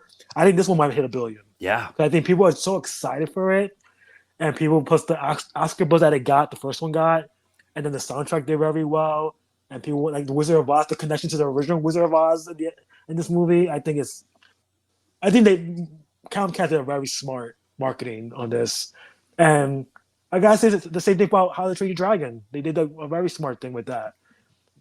Right cast, made it faithful to the animated movie. They did what Disney could not do. Yeah. So I think Universal right now is above Disney too. I think they have a lot of momentum going for them as well. So it's weird seeing how Disney is not number one anymore in a way. Right. Well, because to your point, I think about what Comcast did was that like they expanded the Wicked audience beyond the Broadway. Yeah, sing along country. stuff. They did sing alongs and stuff. Like, they were very smart about it. Yeah. Oscar campaign made them bigger stars. Like everyone who knows who the characters are at this point. Halloween costumes. It's pop culture. Yeah. So it's the new comic book movie in a lot of ways. Yeah. It is a franchise that I think people had tried to tap into for a while, but this was the right way to do it. It's not an action movie. It's like you said, it's a musical. It's based off of the Broadway musical, and it's interesting here in Philadelphia. There's a train that I take to New York, or just this past weekend I took it to Newark to see a Devils game, but it goes from Harrisburg to New York and back. It's the Keystone train, and it picks up a lot of, especially like affluent people in the Philadelphia metro area, like on the main line area. They go to see Broadway taking that train, and so it's always interesting when I come back seeing people with like the playbill kind of hanging out of their pockets and stuff like that. Right. To go see those movies. But yeah, to your point, like in the Northeast, especially for people that go to Broadway, Wicked had an established audience there, but they were able to, Comcast was able to push that market across the country. And it could be, it could be the movie that, one of the ones that does the best this year. And, I think again, I mean, I would imagine, like you said, it's probably going to do better than any of the comic book movies did. It's coming out during Thanksgiving weekends. Yeah. Families. Mm-hmm. The smart marketing. I mean, like Avatar, I don't know how Avatar's going to do, but it's coming out during Christmas, which is smart too. Mm-hmm. But I feel like Avatar doesn't have as much momentum as Wicked does. I feel like that's kind of like a tired Yeah. IP at this point. Yeah. So and then I think there's only two Wicked. It's the last one, so it's people are gonna definitely gonna see this. Like, oh, how does this end? Yeah. If you haven't watched the play, how does it end? Yeah. So they were smart. They were very smart how they marketed it. Yeah, and it's interesting because we always talk about 2023. They talk about the quote Barbenheimer. With Barbie and Mm-hmm. Oppenheimer and all that. I mean, really, the movie that broke the mold was Oppenheimer. I think Yeah, Barbie, Super Mario, they yeah, were established IP as well. So it was just doing something like that. But I think with Wicked, it's yes, Wizard of Oz is an established IP, but not to the extent like you wouldn't like the way that Barbie has if you go to Walmart and you go down the toy aisle, there's a whole wall of Barbie stuff. There isn't a whole wall of Wizard of Oz stuff. I mean, yes, there would be now. There probably is a lot more stuff now, but mm-hmm. before Wicked came out, you wouldn't see that. So yeah, I think those are the movies. Wicked. I think Sinners. I think even to some extent Naked Gun. But I think Wicked's success should be seen as kind of more of the like a trend of something changing than Barbie was, I think. Yeah. I think it's just carried to a newer audience that they've been trying to market it to for years, Yeah. and it finally caught on. It's like, okay, we need to make more stuff like this. Yeah. So who knows what Broadway shows we will see as film adaptations? Will they do a new Les Mis? Yeah. Will we see like Death Becomes Her the musical on film? There's a lot of stuff you can do. Like I just recently saw Stranger Things on Broadway. Oh yeah. It's like a prequel thing before the first season. Amazing. Yeah. Like if you do that on film, it could be incredible. Yeah. Yeah. I can imagine. So it's like yeah, I think people just want something different. Yeah. And I like you said, like Wizard of Oz, yes, it's an IP, but like the sequels that came out after it did not do very well. Yeah. And this Wicked thing just blew up Yeah. and just surprised everybody. And I think this is gonna be a big hit. Like I haven't checked what the tickets look like for it, but I'm sure it's mostly sold out at this point. Yeah. Especially opening it. And I mean, I didn't even think of it too. I think the other group that was going to see Wicked were that kind of younger millennial age cohort that had propped up the MCU. I think they were looking for something new to watch as well, and Wicked came along at a perfect time. It has kind of all the things that I mean, Wicked in a way kind of did what the Marvels was trying to do but didn't pull off. In terms of like the story and all of that, and the cast and everything. I think that age cohort that had been propping up the MCU for so long, they went out en masse and loved that they could go see a movie and sing along and do all of that stuff. And it gives you a reason to go back to see it again. Oh, the songs, so that's probably why they went back to see it. Mm-hmm. And Ariana Grande, give her credit, because she marketed the hell out of that. Yeah, and it made a lot of money. So I can see that winning like a lot of Oscars this come around, because it was nominated the first time, but it didn't win anything. But I think this time it probably will. Yeah. Yeah, I think part of it because I think a lot of the cast they hadn't done as much stuff, and there's almost a sense of like sometimes they'll give Oscars to people who haven't done, Adrian Brody. I remember with the pianist, he kind of came out of nowhere and won that one. So sometimes they do, but I think like Brie Larson, I guess too, right, for The Room. The Room, yeah. But most of the time, it's almost like you get nominated the first time, then the next time through, we'll give you the Oscar. And yeah, I think to your point, I think it's got that possibility. So it's gonna be very interesting because there's a lot of like Sinners gonna probably be a major player. A battle after one after another is probably gonna be a big player. So they got F1 probably gonna do very well in the Oscars because that was a very good movie. So they got stuff. I mean, they're gonna have to cater to a younger audience at this point because there's people want something different. Yeah, like Minecraft, I think right now is like the number one movie domestically right now. And that's like $425 million, something like that. Yeah, Wicked's definitely gonna beat that. Yeah. So it's like I said, it's an event. Yeah. And people are gonna go see an event. Yeah. They'll spend the money for that, right? Like for example, it's why like a Naked Gun, They'll buy the popcorn bucket. They'll buy the Funkos that they sell there. Whatever theme popcorn that's there or drinks, they're gonna buy it. They're just going to be part of the event. Yeah. It's going to be a big thing, and I think it's going to be across the country, and it's going to be a whole swath of age groups. So it's like, if, younger, kids, that are like 10, 11, 12 want to go see this. Well, parents are coming along too. So it's like, it's different from like, like when I go see an MCU, I usually see it by myself, but it's like, I'll see like maybe like a couple there, but they're not going to bring their kids, the kids are going to stay behind with the babysitter. So it's just going to be 2 tickets that you sell. But now, each of these is going to be like, a lot of times going to be like 4 tickets in some cases. And you guys think I don't think it did very well overseas, but now probably a lot of people worldwide have seen the movie, Yeah, and they want to see the sequel. yeah, And that's gonna bring more money in there. So yeah, they Universal is probably just laughing to the bank right now. Like, right. Yeah, and they just got Black Phone 2 was number 1 this weekend. Yeah. They did very well. So it's like they ain't crying for nobody. No. I think I think what Disney did by Disney creating this approach of like, okay, we have we've got Marvel, we've got Pixar, we've got our own stuff, we've got Star Wars, and we can just jam up the theater at any given point. We can, so okay, so Universal, you got a Fast and Furious movie, great. We're gonna hem it in with a Pixar movie on one side and a Marvel movie on the other, and you won't get to make as much money. And hey, if we don't make as much money, that's fine for us, but we've got so many things coming out that we're gonna keep making money. And Right. that approach was working for them for a period, but I think part of it was the pandemic. It kind of shook things up a bit. But I think the other part of it was, like you said, there was a comic book fatigue. But I think as well, other studios started coming up with new ways. I think DC or Warner learned a lot from that bomb of a year they had with the end of the DC extended universe. They kind of, took all of that in and said, okay, we're going to change some things. It's interesting with Marvel because I think they were supposed to be doing the same thing, and we thought that they did with the Deadpool and Wolverine year, where they were like, we're going to pull everything back. But I think part of it was they had stuff already in the can, like Brave New World, and they just wanted to get it out there. But yeah, it's it'll be interesting to see next year. I mean, Disney has the 2 big ones. They've got their 2. Spider-Man and Avengers that they're going to be kind of hanging their hats on. It'll be interesting to see how the other studios, if they can kind of keep this momentum from this year going. And I mean, if either of those Disney movies don't pull $1 billion, it's going to be a failure for Marvel or for Disney. I'm hoping they do something because I think Spider-Man will make $1 billion. I can't see how it wouldn't. Yeah, I mean, if it's going to have Punisher, and I learned it's a street level movie. It's not like cosmic or anything like that, so that's a good thing. I think Doomsday.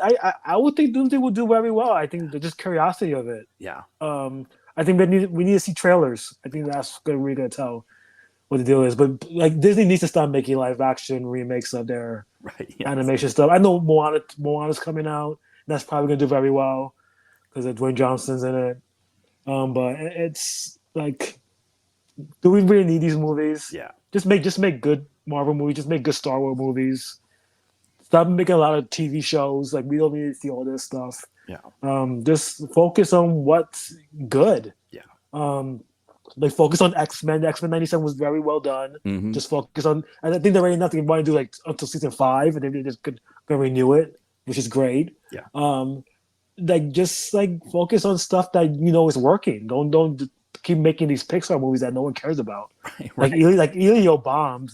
And I heard they changed a lot of stuff. That's why it bombed. But like, no one really needed to see that. Yeah. So I'm hoping Zootopia does well for them. I'm hoping Predator does well for them. I'm hoping Avatar does well for them. But I don't know. At this point, I feel like Disney has lost sight of what made them big to begin with. Yeah. Well, and I mean, would it be so bad if they paid a whole bunch of artists and animators to do a traditional animated movie like they used to do in the past? Everybody says, well, you can't do that kind of animation anymore because it's too expensive, right? To have everybody drawing and, doing all that kind of stuff. Right. I get it that it's expensive, but if you're Disney, wouldn't it be worth it to spend that much money on it and just do like a Mickey Mouse movie? Everybody, everybody talks about, the whole Steamboat Willie thing and all of that kind of stuff. It's like, what if you just went back and did an old school Mickey Mouse movie with all the Disney characters kind of just running, with some kind of caper, and, maybe some computer stuff, you probably have to do some, but for the most part, you just had a whole bunch of people just, in your studio drawing and doing all of it by hand and all that kind of stuff. I feel like something like that would be such an event, like talking about an event kind of movie. People would be so curious to want to see. I mean, growing up as kids, it was like they would pull these movies out of the vault all the time. 101 Dalmatians, Snow White, all these kind of movies would always be on, Dumbo or whatever. And it was like a big deal to go see them in the theater as kids. I think as adults, if they made a new movie like that, I think that would be a big deal as opposed to, like you said, doing live action versions of their old cartoons. I like I see your point, but at the same time, I feel like this generation is so used to cel shaded animation Yeah. or anime. Like look at K-pop Demon Hunters. Yeah. Look how successful that is. Like it's amazing, and like I think that's the style people want to see, like that Spider-Verse kind of style, that kind Yeah. of animation, which takes a long time to do, but reap rewards. Yeah. So I can't see Disney spending all this money on this regular animation and it ends up bombing. You know what I mean? Yeah. It's a shame. Like I feel like that's a thing of the past. Yeah. No, you're probably right. I mean, it would probably be more older audiences, right? That would go for the nostalgia Yeah, factor. Yeah. right. But like newer, like young kids, like you bring your kids, maybe they'll go see it. Yeah. But I feel like people on their own wouldn't go. Like young adults probably wouldn't go see that. They probably be like, oh, where's like the K-pop, like the anime style kind of thing, like that would make cry, stuff like that. Yu-Gi-Oh, that kind of stuff. So yeah, it's tough.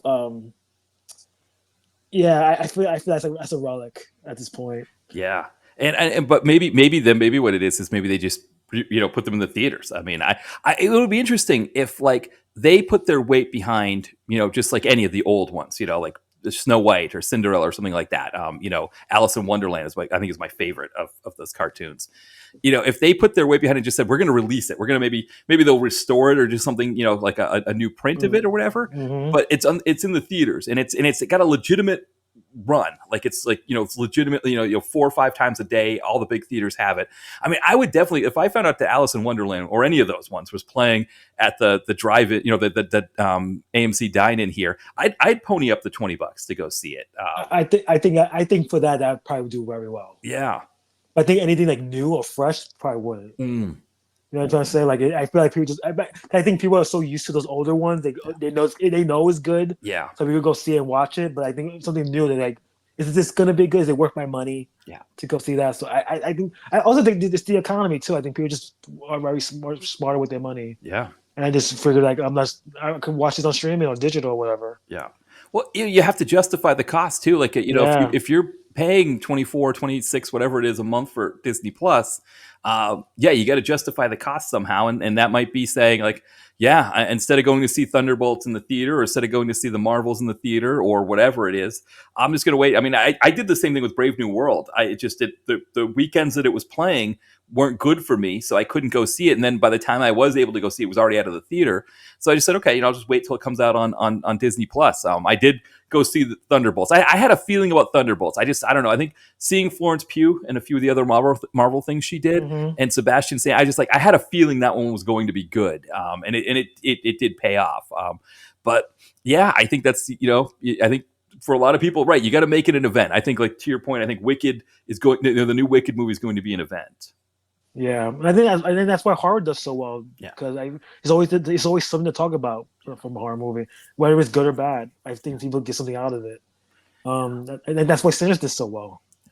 I think it was just a cultural zeitgeist kind of movie where you saw it, the music, the direction, the acting, the vampires were like the least interesting part of the movie. Yeah, and it was still a great part of the movie, but it was the least interesting part. But yeah, I also think it's like marketing, all that stuff. You gotta market it well.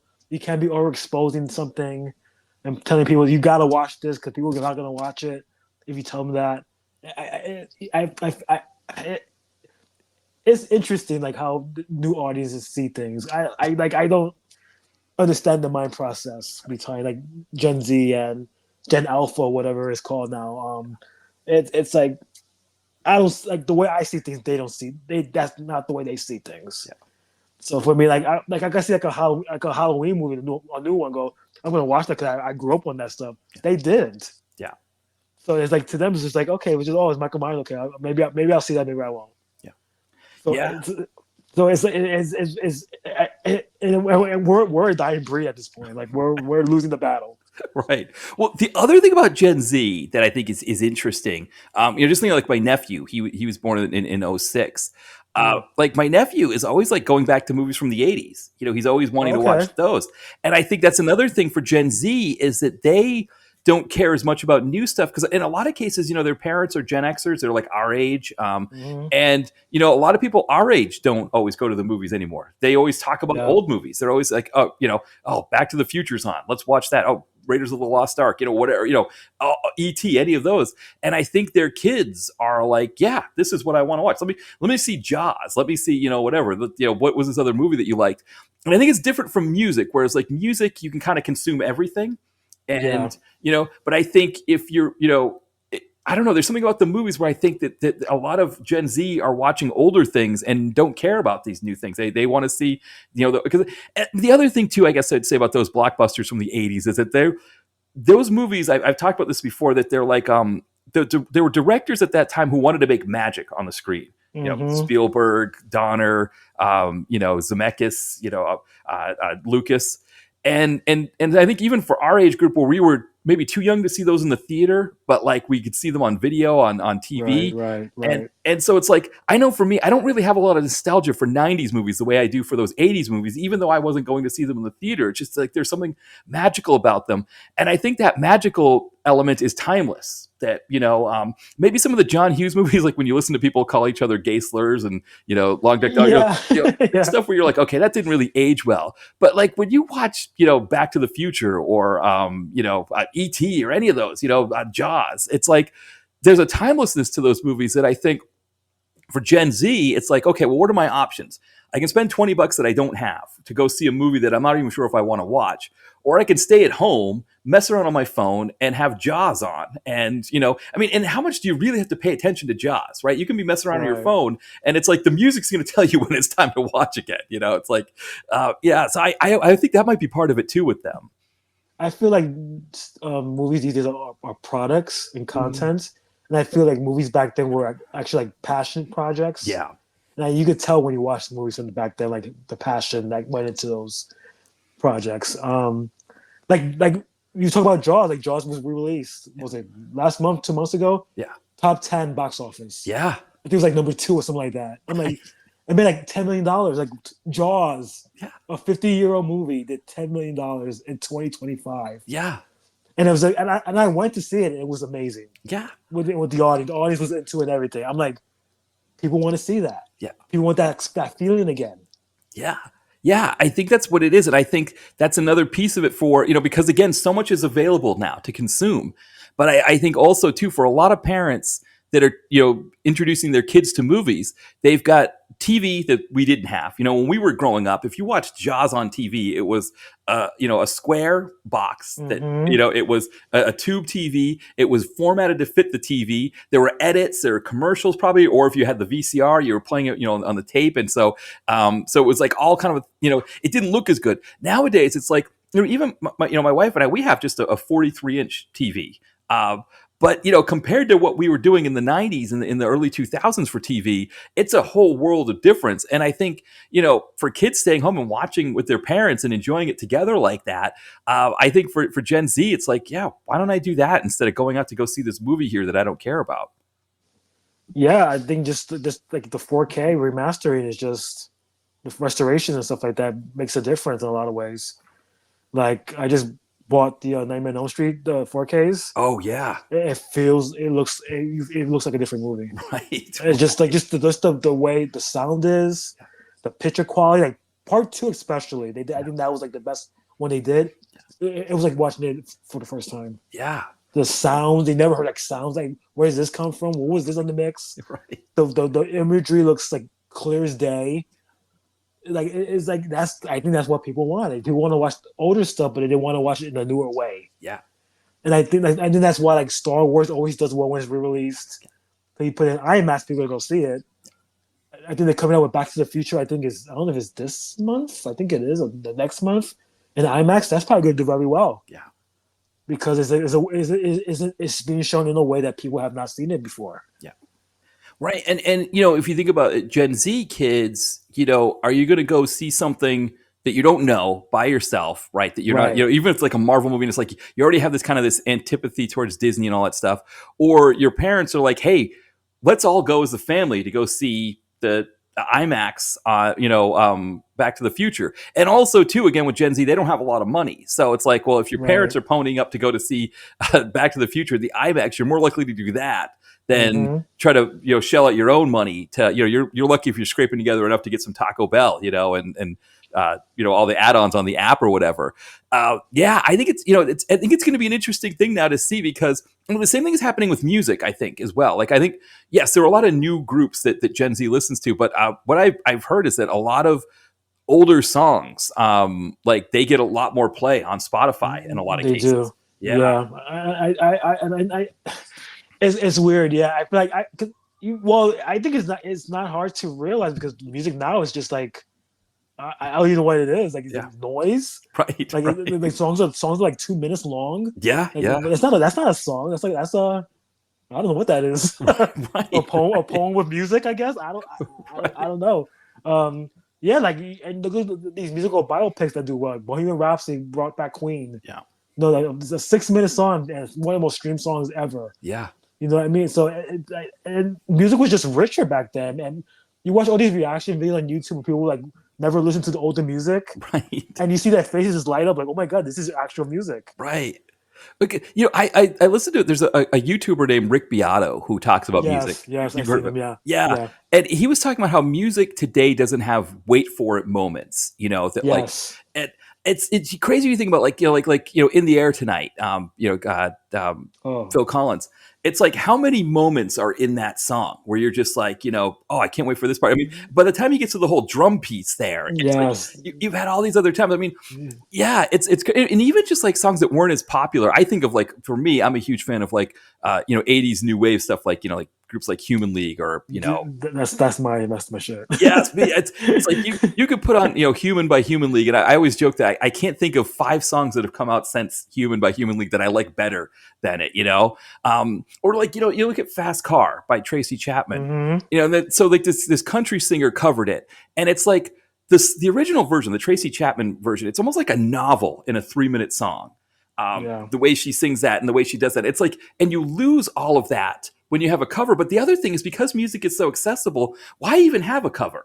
Like, like why would I even want to listen to a male country singer doing Fast Car when I can just go on YouTube or on Spotify and just cue it up on my own and just listen to the Tracy Chapman version? Well, the good thing about that is that it actually Yeah, brings you back to the original version. yeah, And I think the original version did like the streams went up for mhm, that, so people rediscovered it. yeah, So I think that in a way that's a good thing. Like you go, okay. yeah, When people sample stuff, oh, where did this come from? right, Let me listen to this song. Oh wow, that song is much better than what was sampled. right, You know what I mean? So it's like, I think in a lot of ways that's a good thing. Um, but it just makes the modern music sound worse. Like right, why are we listening to this shit?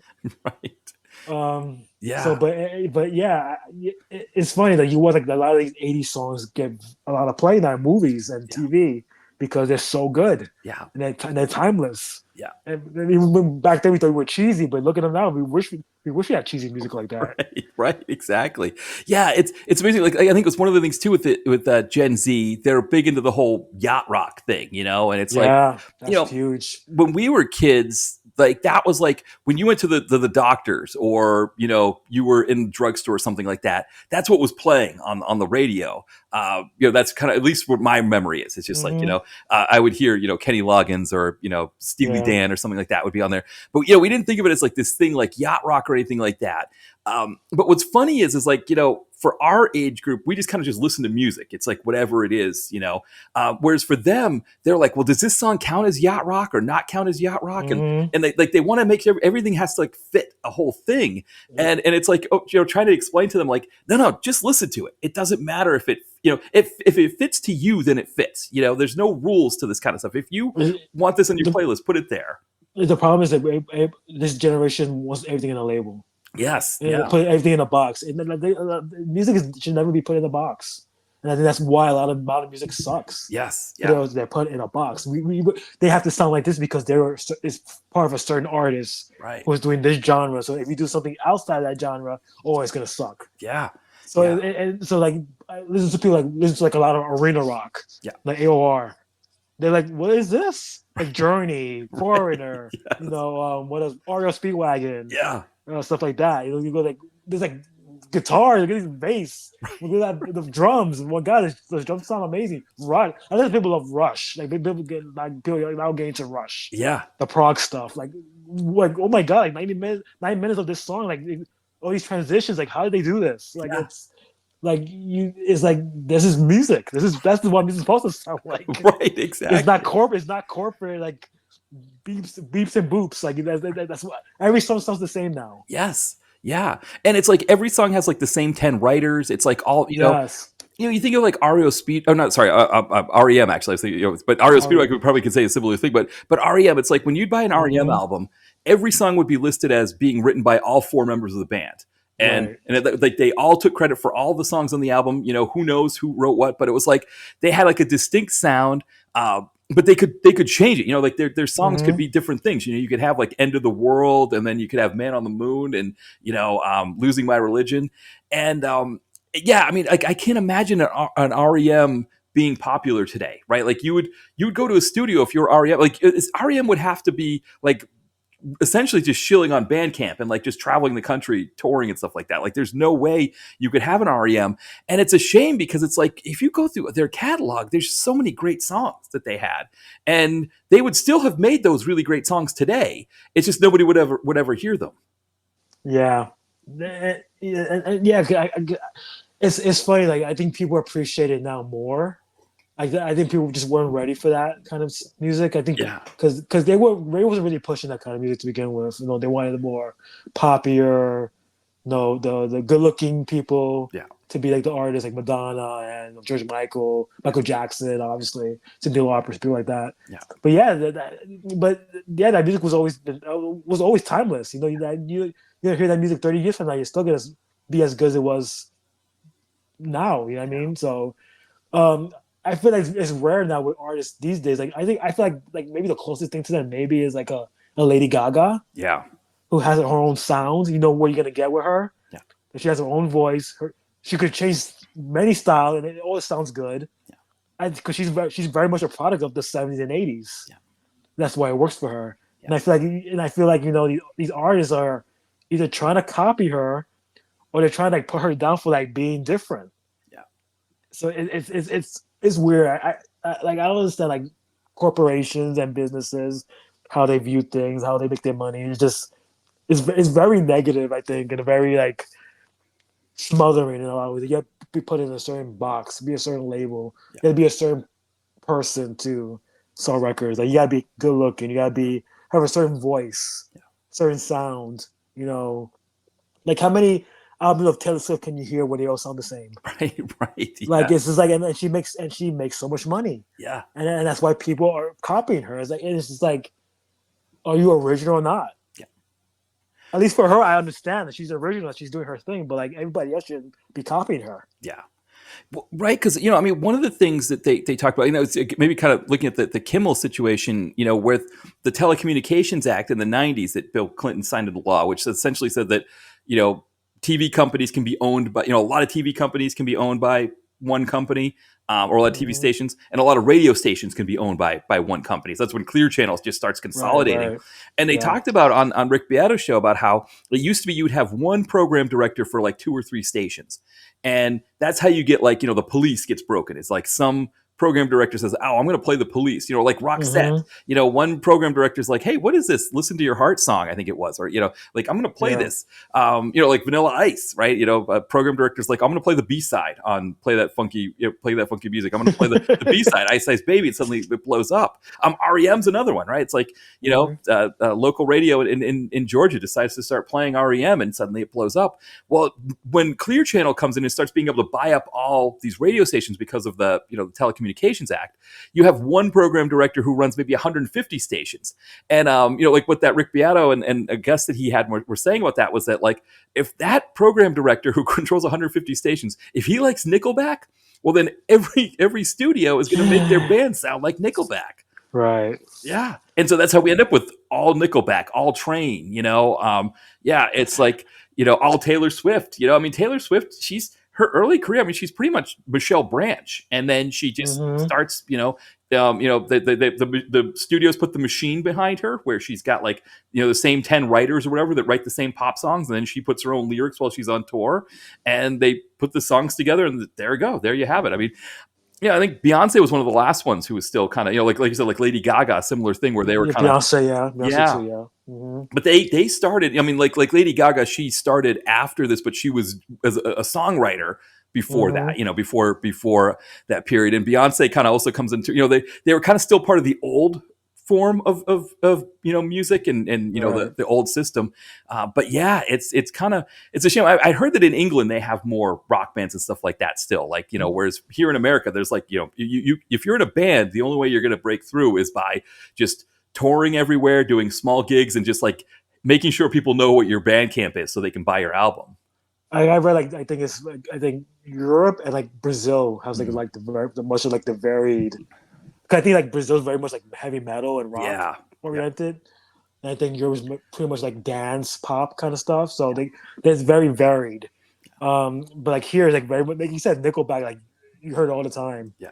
You heard it on dance stage, like Nickelback. Why is Nickelback on freaking KTU? Like, what are we doing here? It's like the disco channel. Why is you remind me on Yeah. freaking KTU? It's not a dance song. Right. So Yeah. it's like, yeah, you're right. Like it's like so homogenized. Like Yeah. it's like there's no variety at all. And I think that's why Spotify in a lot of ways is a bad thing because a lot of people don't get those artists that are so good. Yeah. They're not get as many streams as like Taylor Swift or Katy Perry or Beyonce, or Lady Gaga or Sabrina Carpenter, Yeah. or someone like that. So I think like movies and music are both screwed at this point. Like I think something needs to change. Yeah. Well, and I wonder if at least with movies, even if like overall the year has been down in the theaters, if maybe we're starting to see the sea change a little bit, where maybe some of the major studios outside of Disney, they're starting to take some chances on some things. And even if they take a bit of a bath now, it's setting the groundwork so that like, for example, for Naked Gun, it's like everybody wanted Naked Gun to just blow up and be this really big thing. Maybe it doesn't need to blow up and be a really big thing. It just needs to be a foot in the door so that then, maybe Right. early next year we get another comedy and we kind of keep pushing, like you said, we have the Keanu Reeves one out now. Maybe they just kind of keep building this like, okay, now there's an established comedy approach here that like, okay, if we make the comedy movie for 50 million, we try to get 100 million in the theater for it, 80 million or whatever. We figure that out with that whatever works for that, and we can get comedy back in the theater. Because I think also what it does is if there's more variety in the theater, more people will go because there'll be more reasons for them to go as opposed to just like, what is the next blockbuster that I got to go see? I think scary movies just going to be the real test. Mm. Because like, can they make a scary movie like they did in 2000? Right. Where it's very offensive to people. Yes. If it's very PC, it's not going to work. Yeah. It has to be like, we're going to offend people and we're not going to apologize for it. Right. Yeah. Otherwise, like that's what comedy should be. Like why? Like people are so sensitive. Like, is it just a joke? Right. Right. It's not gonna affect the rest of your life. Like how like Blazing Saddles, that would never fly now. Right. No. Like, but it's funny because a lot of it, it's a lot of it is stereotypical, but it's Yeah. a lot of people think of it as true. Like people understand where those stereotypes come from. Mhm. That's why it's so funny. Yeah. It's not making fun of the people. It's making fun of the stereotypes. Yeah. Yeah, no, I agree. And I think the other thing too, I think to your point about like the comedy piece is that I think there's two issues with comedy nowadays. I think one, like you said, people are afraid to offend with comedy. But then I think the other thing is that comedians themselves are too easily offended if people get offended by what they're doing. And it's like, Right, yeah. if you're going to make jokes about things and people, people are going to criticize it, let them criticize it. Like don't, I mean, Dave Chappelle with this whole like war about like, I've got to just always make trans jokes because he made some trans jokes and people have a right to criticize. They have a right to say, you shouldn't make those jokes and you shouldn't take offense to it. If people are going to tell you can't make the jokes, that's they have a right to say that. That's the thing about is it, you can make comedy and people can tell you, hey, I didn't like it, I didn't think it was funny, and don't take it personally. And I think that's the other thing, is that, like, make the jokes that you're going to make, and then let it go out there, let it be out there. And if people say, hey, that's I found that too offensive, I don't want to go see it, then let them say it. Don't get so defensive about it. Let them say, I don't want to see it, and see if enough people say. I mean, because again, the thing with Dave Chappelle is that, yeah, he makes these kind of jokes where he's punching down. He's also got, multi-million-dollar Netflix deal. So it's like, why are you so upset when you've got the Netflix deal? Like, what do you care what people on Twitter say about you if Netflix is paying you tens of millions of dollars to do your comedy specials? And so I think that's the other thing too. I think with comedy nowadays, is that part of it is they're afraid to offend people, but I think the other part of it is that the comedians themselves are too thin-skinned. Yeah, and I think cancel culture has done a number on that. Yeah, People are just so afraid of being canceled. I watched reaction videos like the movie Airplane. Oh yeah, and those jokes are very like out there. Yeah, people will react to it very negatively. Yeah, they don't like the jive stuff. Right. They like, what is this? Right. And it's like, well, that's how what the jokes were back then. Like it was of the time. Yeah. But like people go, oh, I can't watch this. How can I recommend this? It's very offensive to my culture or whatever. Like get over yourself. Yeah. Right. Or even again, like, be critical of it. Say, hey, I don't want to watch this because it's this. But like, leave it out there. Right. It's not for me. It's not for me, but maybe someone else gets some enjoyment out of it. Right. They're not using it in a bad way. Why should I care? Yeah. I mean, it's not like we're talking about like Birth of a Nation, right? Where it's like, like the KKK are saving the day, right? I get it with Birth of a Nation, where you're like, I can't show that on my channel. I can't release it. I get that. But like, yeah, Airplane is not Birth of it. It's, it's like, I think that's the other thing too, is I think sometimes people put everything in the same basket. And it's like, I think there are degrees. I think, Al Jolson in blackface, right, yes, definitely. I mean, even me, I saw a Buster Keaton movie, I think it was College, where he was in blackface for a scene where he was trying to, get a waiting gig. And it's like, okay, yeah, that one, I'm like, okay, I'm not going to watch that one again, because that was kind of a bit rough to watch. It was like, that didn't really work for me. But I'm still going to watch, like Steamboat Jr., where where the other, it's like, and I think for other people, they might say, okay, the blackface thing was really bad, I'm just going to kind of skip that part of the movie and watch the other parts in college. Right. It's like there are all kinds of ways I think that people can approach it, but I think it's sort of like there's degrees of these things, and there's this mindset of like, instead of degrees, it's like a binary now, where it's like, a 1 or a 0. It's like it's either bad or it's good, and it can't be anything in between. Yeah, I don't know when that changed. Yeah, it was social media, I guess. Yeah, I think that's what it is, because on social media, everybody's trying to get their their I guess their head on the mantle or whatever. They everybody wants to kind of get their thing, get somebody. But I think the other thing too with social media is that sometimes people say, hey, this is offensive to me, and this is why it's offensive to me, and sometimes it's like, okay, I appreciate your opinion on that, and I think some people get offended when other people say why they're offended by something, and that's like, it's like I have no reason. If an Asian person said to me, I can't watch 16 Candles because of the long duck dong thing, I wouldn't be like, oh God, how could you say that? How could you? It's like, no, I appreciate you saying that. I think I agree with you. You have a point, yeah. Yeah. So I think that's the other piece of it, right? Is that it's like people are offended on the one side, and then on the other side, they're offended that somebody's getting offended. That's why we're never gonna get along at the end. Mm-hmm. We're so divided as a society. Yeah. Like, it's like people say we're gonna come together, like it's never gonna happen. Not in this lifetime. No. It's sad. Yeah.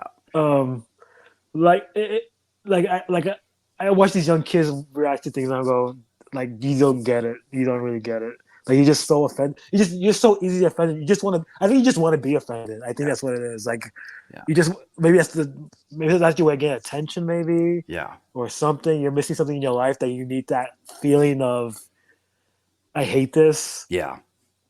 It's a shame, and I think that's part of why music is the way it is, and maybe that's why the box office is the way it is, because people are so like, and they're set in their own ways at this point. Yeah.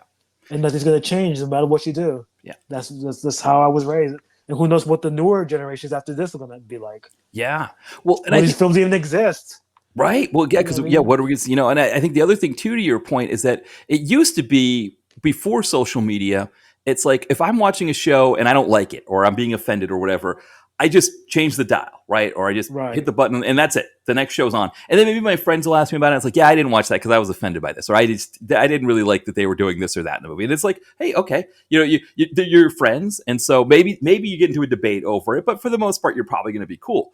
But now there's this mindset of like, no, I can't just be like, I'm changing the channel because I was offended by this.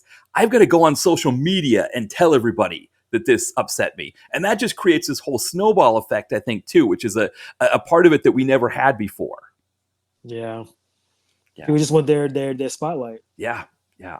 Yeah. I mean, I see that all the time. And it's funny, like, just like, why it's like when people say things, it's like, why did you, what do I, like I don't really care if if somebody, like, I'll see someone on Twitter, or not Twitter, because I don't do Twitter anymore, but like, Blue Sky or something, say how much they hate the new Superman and how Zack Snyder was so great. And it's like, what, why do I like, why, what, why can't you just say you like the Zack Snyder one? Why do you have to shit on the other one? Yeah. Fandom is so stuff. I Yeah. don't know what to say. No. I don't know what to say. It's like you're complaining about a movie when you should be complaining about what's going on in the world, Yeah. social injustice and all that shit, but Yeah. political stuff. But no, let's complain about a comedy movie. Right. That's good. That only affect you for like 3 seconds. Right. Right.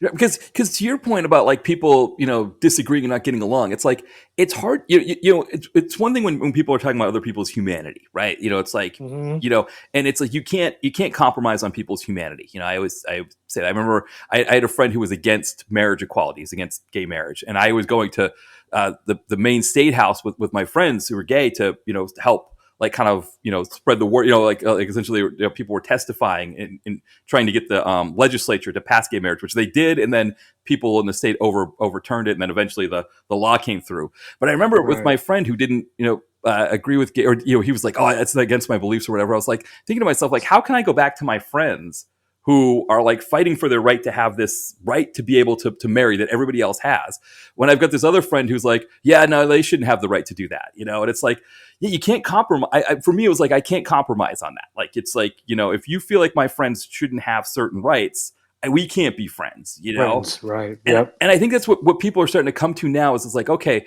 that MAGA relative that we put up with for Christmas, it's like, why are we putting up with them for Christmas? They're talking about people's humanity, people not having the right to exist in our country. That's a problem. But on the other hand, that's one thing. Whether you like the Zack Snyder or the James Gunn Superman, right? It's a totally different thing. Like, that's something you can agree to disagree on. That's where you Right. put your differences aside and say, yeah, hey, you like the other one better. That's fine. I get it. Yes. So why are we having an argument about it? Just yeah, you Exactly. disagree. Agree to disagree. Right. Okay. Great. Exactly. Right. You like that? I love that for you. Right. But Right. you Exactly. know, Yeah. but when it comes to like human rights, fuck off of that. Right, exactly. That's the thing. Right, that's it's like there's certain things that you can't compromise on. Or the things, Yeah. certain things I feel like that are that you can't even really, you shouldn't even really, they can't be reduced to politics. Like, when people talk about politics, people's right to exist is not a political thing. But yeah, whether you like the Zack Snyder, whatever, when it comes to movies, unless the movies themselves have something like that in them, for the most part, it's like, everybody's taste is different, and it's like, yeah, but everybody feels to feel like they have to say definitively, this movie sucks, this movie's good, and I realize I used to do that myself when I write my reviews. Now I kind of say, like, for me, this movie was this, because Yeah. I I think, changed that too. Yeah. yeah, and I think it also helps for the filmmakers because I realize now that they read some of the filmmakers will read my Hmm. reviews, and it's like, okay, if they're going to read my review, I want them to know that I don't think they suck as a movie maker. It just didn't work for me, and here's why it didn't work for me. And I think it's kind of a better way to approach it. So, I mean, the movie we're about to talk to, Maniac Cop, I actually kind of have some stories like that about my review of that. So, yeah, I don't know. Yeah, because I think like the last few years when I do reviews, I always try to find a positive, at Mhm. least one, and I say, well, this movie's not totally terrible. There's something here, there's potential here. Just for some reason, some aspect of it didn't work. Yeah. Um, I don't want to get too into it, but I saw who Chris Stuckman is. the reviewer. Oh yes, yeah, Yeah, so he came out with Shelby Oaks, the film he made. yeah, I watched it yesterday as we're recording this. It was a screening, a mystery screening at AMC, and I didn't love the movie, yeah, but I thought his direction was very good. yeah, So I'm about to write a review for it, pretty much praise his direction. But I just thought, like, as a first time film, it wasn't a total success. I think a lot of the stuff he criticized in his reviews, he ended up doing in his movie, yeah, which was pretty ironic in a way. But I can say, like, I want him to make another movie. yeah. I think there's something there. He obviously has a passion for it. I'm not gonna be the person that's gonna say don't make another movie. That's ridiculous. Yeah. Like, do your thing. Yeah. For me, it didn't work. I'm sure for someone else they loved it, and that's fine. That's Yeah. great. I'm glad they got something more out of it than I did. Yeah. But Yeah. for me, it wasn't my cup of tea. Yeah. Yeah. And it's one of those things where it's like you said, you and the Right. person who likes that movie can agree to disagree on it. Right. I Yeah. love that you loved it, but Yeah. for me, I can't be on that bandwagon. But I'm glad you enjoyed it for what it was. Yeah. Yeah. You know, I'm glad it was made for someone in particular. It just wasn't for me. Yeah. Yeah. And I think like if he reads your review, he can appreciate you saying like, hey, you did a good job with the movie. I mean, just making a movie itself is Right. an accomplishment, but you Right. did a good job. It's Right. just these were the things that, for me personally, where I'm coming from, it doesn't work. And I think it's enough of a thing. It's like I think I'll make my jokes about certain things that happen in a movie and goof around about things. But yeah, I mean, when I read my review, for example, for Maniac Cop, that we're going to be talking about here, I was a little bit harsher on these kinds of things back in the late 2000s when I was in my late 20s than I am now. I've got more of a perspective on it. That's the snobbish years. Right, exactly. I was that way too. Like, all right, fuck this movie. Right, exactly. Where's the art? Right. Well, the funny thing about Maniac Cop, the thing that happened with Maniac Cop was that I watched it. I had just learned who Robert Zadar was as an actor, and I just loved his face. I just thought he was just loved seeing his face. And so when I watched this movie and saw that they kind of carve up his face, I was like, I actually called the people who made the movie morons for doing that. Oh wow! And it's one of those things where it's like me, my late 2000, my late 20s. That's the kind of thing that I would get obsessed with. Like, oh no, if you're having Robert Zadar in the movie, you got to show his face. And there's points in the review when I read it where I was like, it has a really great cast and it's got great action and it's great story and all these other things are great. Why did you have to do that to his face? And it's like the me now, the late, mid to late 40s Matt looks at it and says, okay, I still agree with that, Matt, that they shouldn't have, I like seeing Robert Zadar's face in the movie, but I can, all the other great things about Maniac Cop, I can kind of like appreciate those now. And I think that was a part of, I would always come with these goofy angles for these movies and stuff like that anyway. But I always kind of felt like us doing this conversation here is a little bit of redemption for me for that, or, my own redemption for that old post. Yeah, I've tried not to read my old reviews. I don't know, like, it's cringy, very cringy. Like, why? Like I'll bash a movie, then watch it these and go, where was I? What was my mindset back then? Like, because I enjoy it now. Like, what was I back then? Like, what was I doing? Like, who was I? You're a different person. You know what I mean? I also think it's also kind of like watching movies after that. Maybe that you kind of your taste level kind of changes. Yeah. You start seeing things that you didn't see back then. Go, well, okay, this kind of works for this movie. Maybe I should go back and watch this again, and see. Oh, that's why people love this movie. It works because you know what I mean. It's just your mindset starts changing. Yeah. Once you start like watching more movies, I think that's also what it is. And once you get more comfortable reviewing and becoming more yourself, you kind of go, I don't need to be acting this way. Maybe I was doing it because I wanted attention. Yeah. Maybe I just wanted to unleash something out of me that was pent up. I go, okay, I just need to appreciate the movie as a entertainment vehicle, not just art. Right. Yeah. Or passion or whatever. You know what I mean? So once you get to your 30s, I think that changes. Yeah, no, I totally agree. I mean, the other thing too is that like there's social commentary in Maniac Cop that I think became more prevalent, in the 2020s. that I was gonna get into that. Yep. yes, exactly. So there's stuff in here that there's a lot of commentary in this movie that fits really well. 30 years later, which is or 35. I guess it's like over 35 years now, which I think is Yeah. an Yeah. interesting thing as well. Yeah. When we were talking about what movie to do, and I saw that this was on Tubi and suggested it. I think part of it was that thought for me to be able to get the redemption from the old post because I kind of knew that I was hard, that the movie was better than my review of it. Hmm. So I thought it would be good to have this conversation to be able to at least sort of make up for that old review. But then, like as I was watching it, just sort of seeing like the mix of like New York and LA that they do because, some of it was shot there, some of it was here. I mean, a movie of this kind of budget, they wouldn't allow you to shoot in two locations like that, even if they were trying to save money by using the soundstage. But it is, again, seeing that kind of that late 80s New York in a movie, even this one's kind of part horror, part action. The way that they use it as a character in the film, I thought was really good. Yeah, especially in the first half of the movie, it works really well. There's like just watching the Twin Towers, Yeah. just for me, just it puts me in a certain place. Yeah. Just because it doesn't exist anymore, obviously. For your younger viewers with 9/11. Yeah. But it's yeah, it's I haven't watched this maybe like over a year. Okay, I think Joe Bob has showed it last year. The Drive-In. I think it was the first two he showed. Maniac Cop and Maniac Cop 2. Yeah. It was a double feature. And like just seeing the Twin Towers, I go, man, like this was New York. Yeah. Like this feels like real gritty, crime-ridden New York. Free Rudy Giuliani taking over and making everything polished and corporate. Like this, like you said, it feels like a character. Like this is like the shadows that are haunting these people that walk out in the streets. Like they're always like looking behind them, looking like you have weapons on them. These people are scared to live in the city. Not just because of a killer cop, it's just random thing that could happen. Yeah, and so it's always interesting to me to watch like 80s, like 70s and 80s New York, because it's like something bad is gonna happen.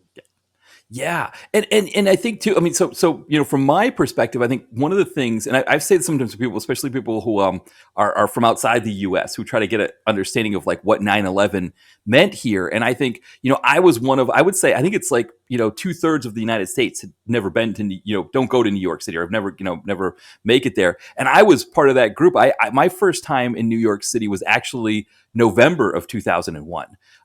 So I'd never seen the towers before. And so, like, for example, my wife, she grew up here in Philadelphia. She has family, that lived in Brooklyn and the Bronx in the 80s, and she would visit them.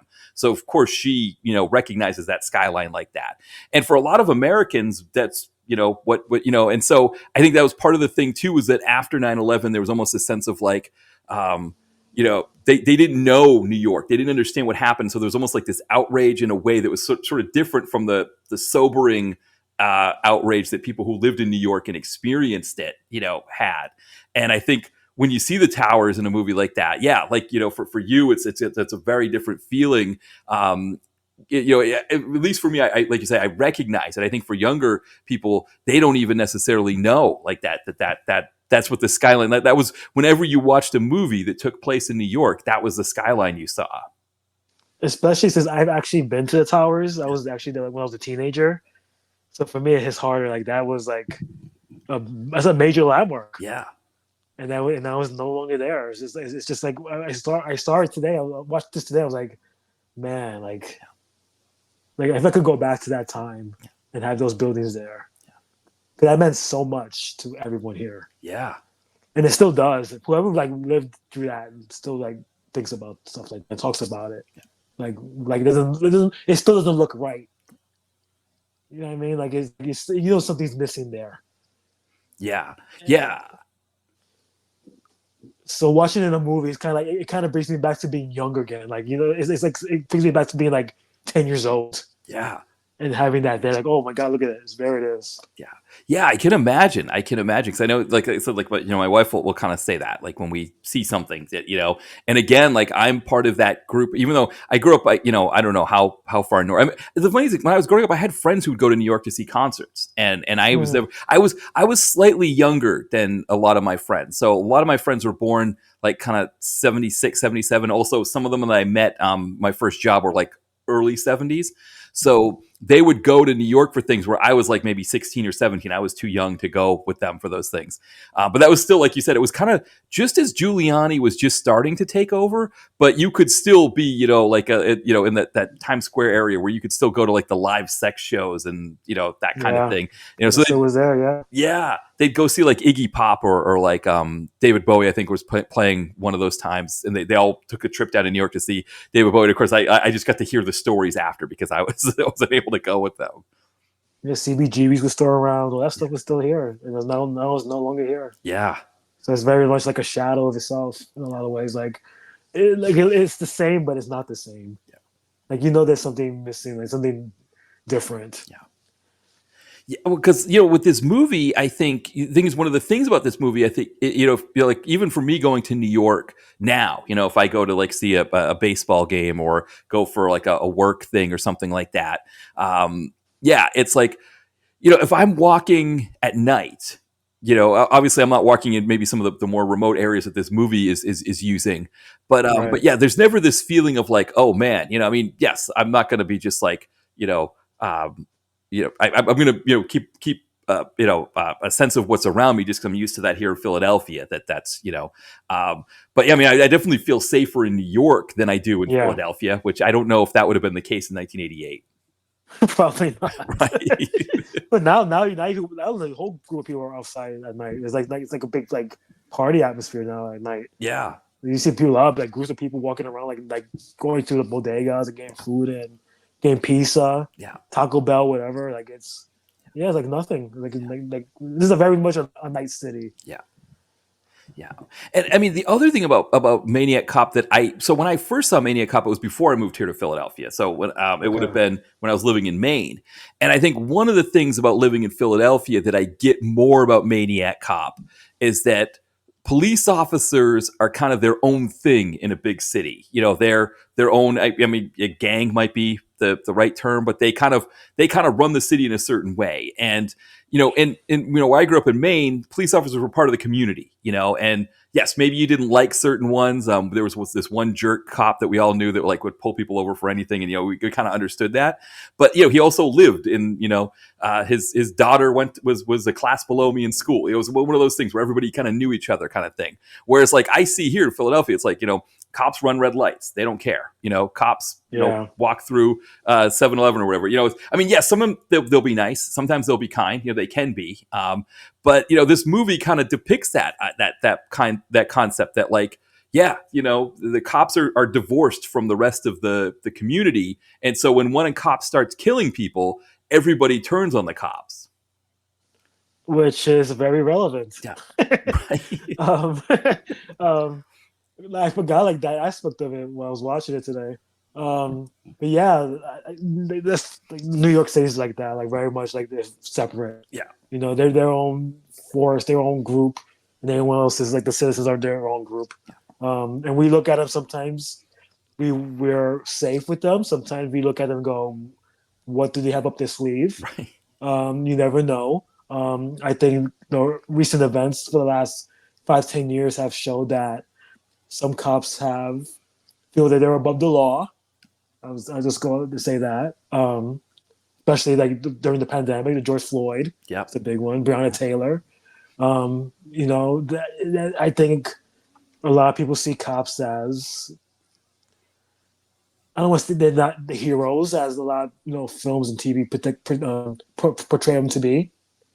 It's and I'm watching that here. You go like they're very much within their own loyalty group, whereas like if there's a bad cop, well, we gotta keep this internal. We can't release this because if we do, we know that the citizens are going to turn on us. And it's very much like I don't want to get too political, but like ICE yeah, right now is very much like that. And we've had some of that here in New York, and that hasn't been a major thing, but it has happened. And you kind of wonder, like, where do your loyalties lie, with us or with the government, Yeah. the people that pay you? So it's like watching that is like, I'm not gonna say it's triggering, but you go, yeah, I not much has really changed, Right. and that's sad. Yeah. Well, because, I think the one thing that you always hear, right, when the people are defending the police, right, is they say, oh, it's a few bad apples, but most of the Yeah, time cops are good. And I right. think what this movie does is it says, okay, yes, maybe there are some good cops because Tom Atkins is a good cop. Hmm. Hmm. Bruce Campbell's character, that they're More morally questionable, but yes. right, yeah, exactly. He's cheating on his wife, but overall, he's not a bad guy. I think the woman that he's cheating with, same thing. She's not Yeah. Lorene Landon.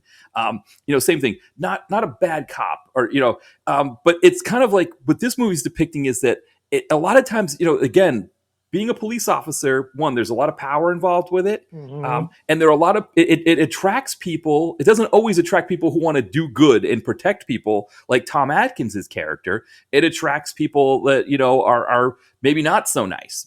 People that appreciate the power and being able to rough other people up. I mean, police officers they're part of the state's monopoly on violence. It's like if you're in line to go see a movie and you elbow the person in front of you or you hit them or something like that, it's technically illegal. You might not go to jail, they might just turn around and give you a dirty look, but it's technically illegal. But if a cop does that to you, it's legal. They can legally do that to you. That's just it's just Right. part of the deal. And the idea is supposed to be that they legally can do it to you, but they're only going to do it when they have to. But what determines when you have to, right? It can be, kind of a large scale. And so I think what this movie does is it says, yeah, there are some good cops. And in the movie, it's 3 out of hundreds of cops that we see are good cops. So they're kind of making their own statement about what they think that to be.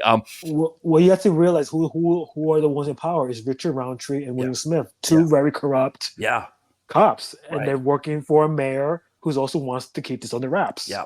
and he's also very corrupt. So it's so the ones in power are the ones that are pretty much taking advantage of the morality of the job, Yeah.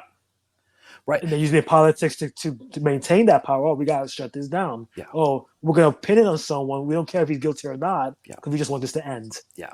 Well, because that's the first thing that happens in the movie is that the first victim is a woman who works at a cop bar, actually. Yeah, And yeah. she almost gets mugged by these two guys. Can I And say why did it have to be Puerto Ricans? right, I Have we can't got enough? Have we got a bad enough rap lately? right. Like, do we need more? Right, exactly right because there's almost like a Death Wish kind of thing, right, with the like they and I guess Death Wish, of course, like they had a depiction of the city that they wanted to do, and so this movie thought it would do that. But yeah, it's weird, like you said, because it would have been interesting if they were just completely innocent, as opposed to Right. innocent of the murder but still guilty of being the muggers. Yeah, it was just like very jarring. Like, oh, why does it mean Puerto Ricans? Like, why, like, I mean, I understand it because I'm sure back then that was very big. Minorities are probably a lot of a lot of crime back then. I'm sure. That's just the way it is, the class issues and stuff like that. But yeah, it was very jarring. I was kind of like laughing at it, going, like, this is kind of funny. Like, because I'm thinking about Bad Bunny now. Right. And there's a Puerto Rican, oh, but not American. I'm like, this is kind of funny. Like, it's just nothing much has really changed. I'm Right. just thinking like 1988, we're still talking about Puerto Ricans being like these bad people. But yeah, but they were bad people. They were trying to mug her and attack her. So Yeah.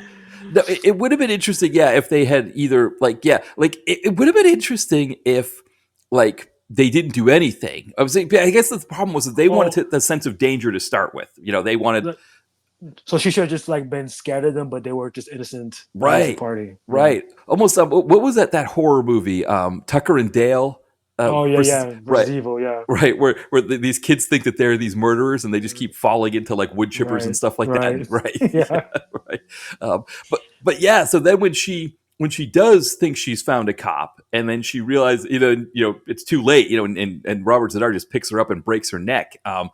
And they're like, okay, well, we're just going to arrest these two kids who, the guy taking his trash out. He saw them trying to mug her. It's funny, he didn't, he wasn't going to step in and do anything at the time, but when the police were canvassing, oh yeah, no, those were the two that did it. But that's how we learn right away that Tom Atkins is a good cop, because he's like, there's no way these two kids committed this murder. Look at the evidence here. It's, there's no way they could have created this. They could have strangled her and created these marks. It's all, you know right away who the good cop is. But you also, like what they're saying is that very easily these two kids could have been put away for life, for this. Yeah, because I guess they figure, oh, they're minorities, they're punks. Let's just put them away. Yeah. But he's kind of like he's looking at it going, look at the hand marks on this woman's neck. It's huge. Yeah. Like, these guys were tiny guys. They weren't big guys at all. So like how would they have done this? So so like right away, I love that. Right away, you can kind of know where his what side he's on. Yeah. Like he wants the truth. He's not doing this for power. He's not doing this to be corrupt. He's just doing this because he wants to find out who killed his friend. He was one woman he knew at the bar. Yeah. So he wants the truth. So and Tom Atkins is great in this. As he usually is. So it's funny. It was funny watching him because I was like thinking like Night of the Creeps, where he's like the total opposite. Right. So it's like redemption for him. That would be a good cop for once. Right. Exactly. Yeah. And I mean, yeah, he kind of, one of the things that's interesting about this story is that we think he's going to be the one to ultimately take down. Yeah. But they give us a little twist towards the end there. It's the Alfred Hitchcock Psycho thing where it's like he's the main star, but he's not the main star. Yeah. Yeah. And I mean, he like you said, he's so great. And then, once he realizes that it's a police officer who's doing this, he has the reporter break the story so that everybody gets it. And I mean, I love that scene with the woman from Jersey is like her car breaks down. Oh, yeah. Yeah. Mm-hmm. And the cop comes by and she just happens to have a gun in her purse, and she just plugs him right between the eyes. He's like, "You're not going to get me, copper." And it's such a trip. Well, even before this, this cop is just killing random people in the street, like the couple in the car that are making out in front of the red light. Like, he just tells the guy to come out of the car, do a breathalyzer, and then stabs him with this like baton knife. Right. And the girl just drives off. Right. We don't know what happened to her. No. Right. And then I guess was the wife killed before this, or because there was the musician guy. Musician. That's right. He was drone. He was like, I forgot what happened to him. So he was like, he handcuffed him, and and they tried to run away. He put him in the cement. That's right. He put him in the cement. That's right. Yeah. And then Bruce Campbell's wife. Right. So it becomes a big thing in the new. Well, I guess the commissioner, who's Richard Roundtree, wants to cover this up. Right. He's like, you're just doing an internal investigation, but let's just keep it under wraps. And Tom Atkins knows this is bullshit. He's not gonna say anything to anybody. Not gonna look into it. So he goes to the reporter, like you said, tells her, put it on the news. Yes, it's gonna scare people, but people need to know what's going on. Yeah. And then we get this newsreel where these people are like, "Oh, I see a cop across the street." We would just run away. And I was just watching this newsreel, going, "This is what 1988? Is this 2025? Right, why am I watching this then?" Right. Well, because then you have the black guy who says, "Yeah, I've seen my friends get shot in the back just because a cop thinks he sees a gun." And I remember in the late '90s, early 2000s, Michael Moore had a show called The Awful Truth. And yes, do you remember the one where there was a rash of shootings at that time, and the cops had all these different excuses, like, "Oh, well, the Snickers bar. We thought the Snickers bar was a gun. Oh, he had his keys that looked like a gun." So Michael Moore was offering to. I think he was in Harlem. He was offering in the Bronx. He was offering to spray paint people's keys and candy bars and all this stuff hunter safety orange red or orange, so that the cops would recognize that it wasn't, a thing. And like everybody was walking up and doing it too. They were like, "Here's my Snickers bar." And he was like spraying the Snickers bar, and of course the cops are looking on like, "Oh, to do, but I mean that was like like late '90s, early 2000s. It really, I mean, I think people, looking at like the fact that it was George Floyd that really created the moment, for that to really, really stick the way it did. Because I mean, I guess there were other, moments that happened slightly before that as well. But, these are stories that come up, in different parts of our media at the time. And it's like they would happen and then just sort of get swept under the rug and people wouldn't think about them anymore. I guess, maybe with the Awful Truth stuff with Michael Moore, we had 9/11, and so then people were like, well, cops are great in New York. We got the NYPD shirt and Hmm. all that stuff. Like Yeah. why are we thinking about these murders, or the guy from Haiti that was attacked, that was Right. beaten and Right. tortured, in the prison, that kind of thing. Like Trayvon Martin in Right. 2013, 2014. Yeah. Yeah. Like a lot of stuff has happened. And, I feel like, you get to feel like, let's say ACAB now. And it's just Yeah. like, it's tough. Like I have friends who are cops and they're good people, but it's like, I guess, there's a lot of like bad cops out there, who just have the power and just want to use it. And then we see it all the time on the news. And I loved what he tells the report. He tells her you have to make it as big as AIDS, Yes. so Right. people could pay attention to it, because a lot of people just brush it aside. Like, okay, well, cops just did that. Okay, but that's what cops do. But if you make it like it was a serial killer cop, people are gonna care. Yeah. So I like I like that. And yeah, I think he did the right thing. Kind of make people aware. Even though the news reel was kind of funny, like, Right. oh yeah, the cops attacked my friends. Or I usually tell my kids, oh, when you see a cop, you feel safe. But now I just push them away and tell them to go run away. Yeah. Like it's just like it's sad, because these are supposed to be the people that protect the city, and you don't know what their intentions are. Right, right, exactly. And it is, again, it goes back to, when I grew up in a small town in Maine, it was like, maybe like I think now it's a little bit more, but it was like, 4,000 or 5,000 people, I think. And, again, like everybody knew the cops. But I remember, like, when I was doing driver's ed, the cop came in and talked to us, and somebody said, "Hey, what made you want to be a cop?" And he goes, "Power."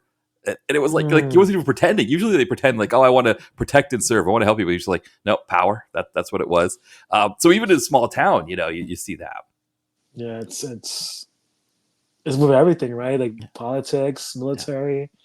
You never know. Maybe there's people that are good people, and there's people that are not. It's Yeah. just that's the balance that we live in. Yeah, and I think that's the thing with this movie is that these themes that are here in 1988, New York City, they're themes that still exist, that are still a thing, and this movie kind of deals with both sides of it, right? This idea that like cops are this thing that's separate from the rest of the community, that they can be good or they can be feared, and then you have cops that really want to do good and do the right thing, but then like for the rest of the movie, it's like Bruce Campbell's character, for example, he's just dealing with inept cops that constantly want to arrest him. It's like Yeah, Laurie London's character, when she's about to be arrested, and the guy wants to essentially, he's like, I won't take you in if you have sex with me right now. And, so you get that juxtaposed with Atkins's character. It kind of paints a kind of a complete picture of it all.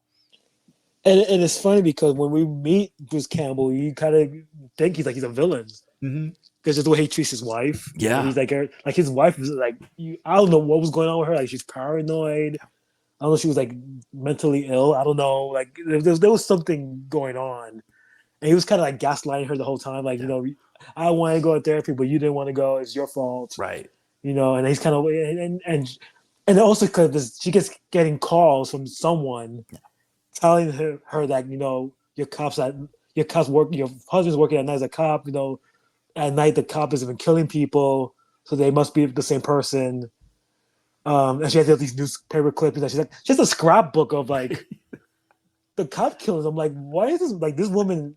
Like, I'm upset that he cheated on his wife, but I kind of understand at the same time. Like, Right. I probably would have cheated on her, Right. because this woman was not in her right mind.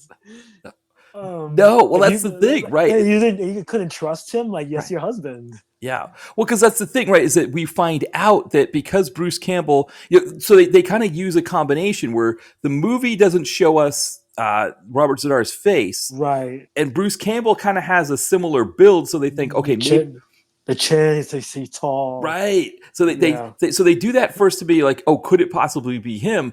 At the same time, we find out that it's Robert Zadar and this woman was played by Sally Nolan, or no, sorry, played by Cherie North. The character's name is Sally Nolan, Yeah. but played by Cherie North.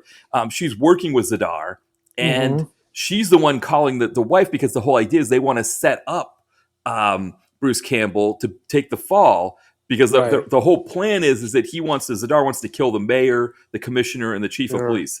Right. And so if he could take the heat off for a little bit, using Campbell. That's the goal.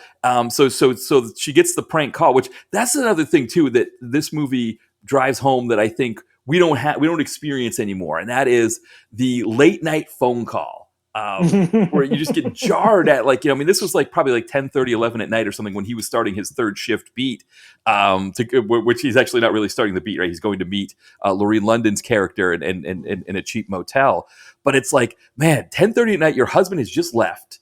And suddenly this cheap green, push button, phone company phone is just there. And it just starts, it's this piercing ring that just would make anybody jump. And she's already like in a scared boat. And then there's, Sally Nolan telling her on the other line, yeah, your husband's the killer. So she goes and checks it out. And of course, unfortunately for her, she has to see that Bruce Campbell is cheating on her first and then get killed. At the very least, it would have been nice if maybe she got killed beforehand. But no, she gets this horrible news that her husband's cheating. And then, she's walking home. Zadar grabs her into a van, and then we find her later. Yeah, so it was a very smart plan, though, because, she tells her to follow, I guess, when she tells her he's the killer, to follow him, where's he going? Right. She goes out and follows him to the motel. Yeah. He's doing something shady. She goes, I guess, talks to the manager, gets the key to the room, and then sees the two officers together having sex in the bed.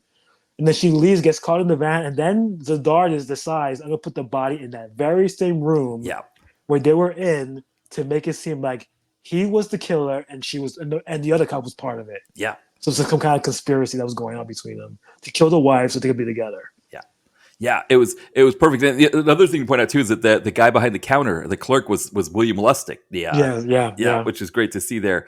But and so then William Smith takes Bruce Campbell out from the other thing that I think is interesting is that he keeps talking about working overtime, and it's like if he's married, right? If that's his wife, she would. There's no way you can keep that kind of.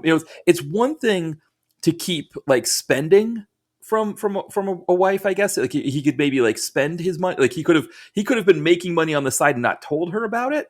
But if he's telling her he's working overtime, she's going to be like, well, why are we having trouble paying the bills? You should be bringing in all this money. So it seemed like a bad lie to begin with. Like she should have been suspicious anyway. She should have been like, okay, well, why are we having trouble making ends meet if you're working all this overtime? Like we should be seeing some of this money.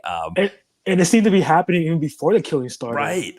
Yeah. So what would you think he's killing people? Like it's like gotta be something more than that. Right, exactly. So she should have been suspicious on a couple ends there, right? That like, one, why are we not seeing a lot of this overtime money? And two, why were there people that died before this that they didn't find?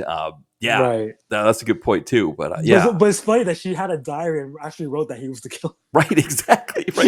I was like, what? I was like, what a right, exactly. Thanks a lot. Yeah. And what I love is when he's in the jail cell, he's getting questioned by William Smith. Yeah, and then his attorney, it's like a public defender, somebody comes in to defend him. I mean, the thing that they should have pointed out is that the police department have their own lawyers that defend anybody in the Fraternal Order of Police. Because that's one of the things that people don't realize is that a lot of times police officers, like at least here in Philadelphia, they'll commit misconduct. They'll do things that are, that they get cited for misconduct, and then the lawyers that the union pays for will get them reinstated back on the force, even if they've done all kinds of different things. In fact, it's like almost never sticks. So if it's like a wrongful death, it's a police brutality situation, abusing their spouse, that's usually grounds for them to lose their job. That lawyer gets them back in. But in this case, this lawyer is just like a public defender who's like, no, you should just cop to it and say you were crazy and don't remember it. And he's like, the crime of passion. Right, exactly. He's like, but I do remember, and I remember that I didn't do it. And I'm not, and so then he's like, well, you better bring your alibi. And he's like, he doesn't want to give up Lorene London's character. He doesn't want her to be involved in it. But eventually he tells Tom Atkins because, he realizes he can trust Atkins. And Atkins actually finds her just in the nick of time because they're about to kill her, which didn't make a lot of sense too that they would have killed her, because if Bruce Campbell's in jail, who would they have thought of committed that murder? Right. But it's funny because because she's undercover as a prostitute, right? Yes. Yeah. Exactly. So maybe they would have thought maybe John would. That's a good point. Killed her. Yeah. So I guess that was kind of smart in a way. but we find her. Some guy tries to pick her up, realizes she's a cop, drives away. Right. So she decides, I guess, her job is done. So she walks, I guess, into an alley, and she sees the cop there, Zadar, and he realizes that he's trouble. So she tries to shoot him in the face. Right. Nothing happens. Shot in the body. Nothing happens. Tom Atkins gets there in time, shoots him too. Nothing happens. Like this guy's like Michael Myers on overload. Right. Like you shoot this guy like 10 times, the guy's not gonna die. Yeah. And he decides that I'm gonna like help her out because he knows that Bruce Campbell's innocent. Yeah. And I guess we find out that Shereen North's character works at the precinct as I guess like a secretary or something. I guess she's like the person in charge of the data. She puts all like the data stuff in there, or the files and stuff like that. And I guess she's the one that's kind of like knows more than she's letting on. So like, that's what we find out, right? That's what happens, I think. Right, exactly. And because he asks her some questions when he goes to the police precinct and realizes, and then he follows her to the because he realized that she only told one person, and that was her. Right, exactly. Yeah, exactly. So yeah, and then when he goes to the docks, that's so interesting because that's when he finds out that it's Matt Cordell, that it's Sadar's character because she's talking to him the whole time, and then he like knocks some things over. It's funny, we hear him running away. We hear like a cat meowing and stuff like that. So, yeah, it's a whole trip. And so this is we're getting the sense now we know what, I mean, because obviously we knew from the start that there was a killer, but now that we know the whole story, they actually kind of go into like what happens to him in prison, where he's brought in because apparently he was too good of a cop that he killed people. And then the politicians put him in Sing Sing, and then also too that like he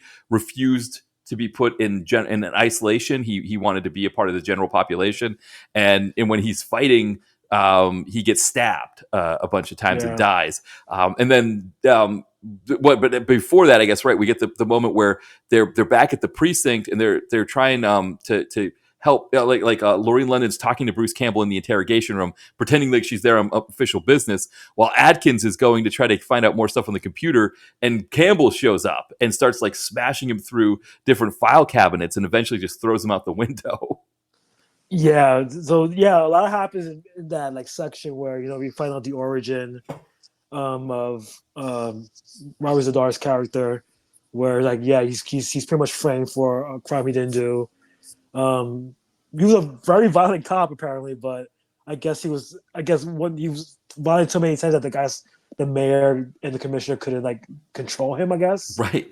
So they decided to put him in Sing Sing, and you say he gets killed by a bunch of people. I guess he himself had incarcerated. Yeah. So they wanted revenge on him. They shank him in the shower. Yeah. And then so they visit, like you say, Bruce Campbell. They tell him that Zadar is the killer. No one believes this because he's supposedly dead. And then he goes to find what's her name? Sheree North's character, and that's when Zadar is there. Yeah. I think he kills Sheree North at that point. Oh, you're right. Because she realizes that she's no more used to him because he pretty much ratted him out. Right, that's right. Yeah. So I guess I think he strangles her, I think. And then they're fighting in the file cabinet, and then Bruce Campbell and Lorraine Landon go to see what's going on. Yeah. Find but like a whole bunch of like guards killed. Right. Yes. They were hanging from the ceiling or like smashed into the bars of the gate of the door. And then they Bruce Campbell finds Tom Atkins, and who gets thrown out the window, right, onto a taxi cab. Right. Yeah, because remember he tells Lorraine Landon to go downstairs. Wait in Adkins' car. Right. And then while she's waiting, Adkins, and it's perfect. Spiro Rosados is the action director who does like, the Fast and Furious movies and stuff like that. This is one of his early movies, and it's like kind of perfect him to like throw somebody out the window like that. That was a great stunt. Yeah. Like whoever did that, like it looked real. Like the person was falling right into the taxi cab. And then Lorraine Landon screaming when she sees it. I thought that was great. Right. And that's a shock because you figure he's like one of the main characters of the movie. Yeah. Who's gonna figure all this out, and he ends up getting killed pretty much midway through the movie. Yeah. Yeah, which is kind of a crazy thing, right? Because then you're like, okay, now it's Bruce Campbell and Laurie Landon who are investigating. So they go up to Sing Sing. They meet the coroner. He tells the story about how, yeah, the body was here, but he seemed like he was brain dead. So I just let him go instead of having him die in a pine box here. He has him. Yeah. So then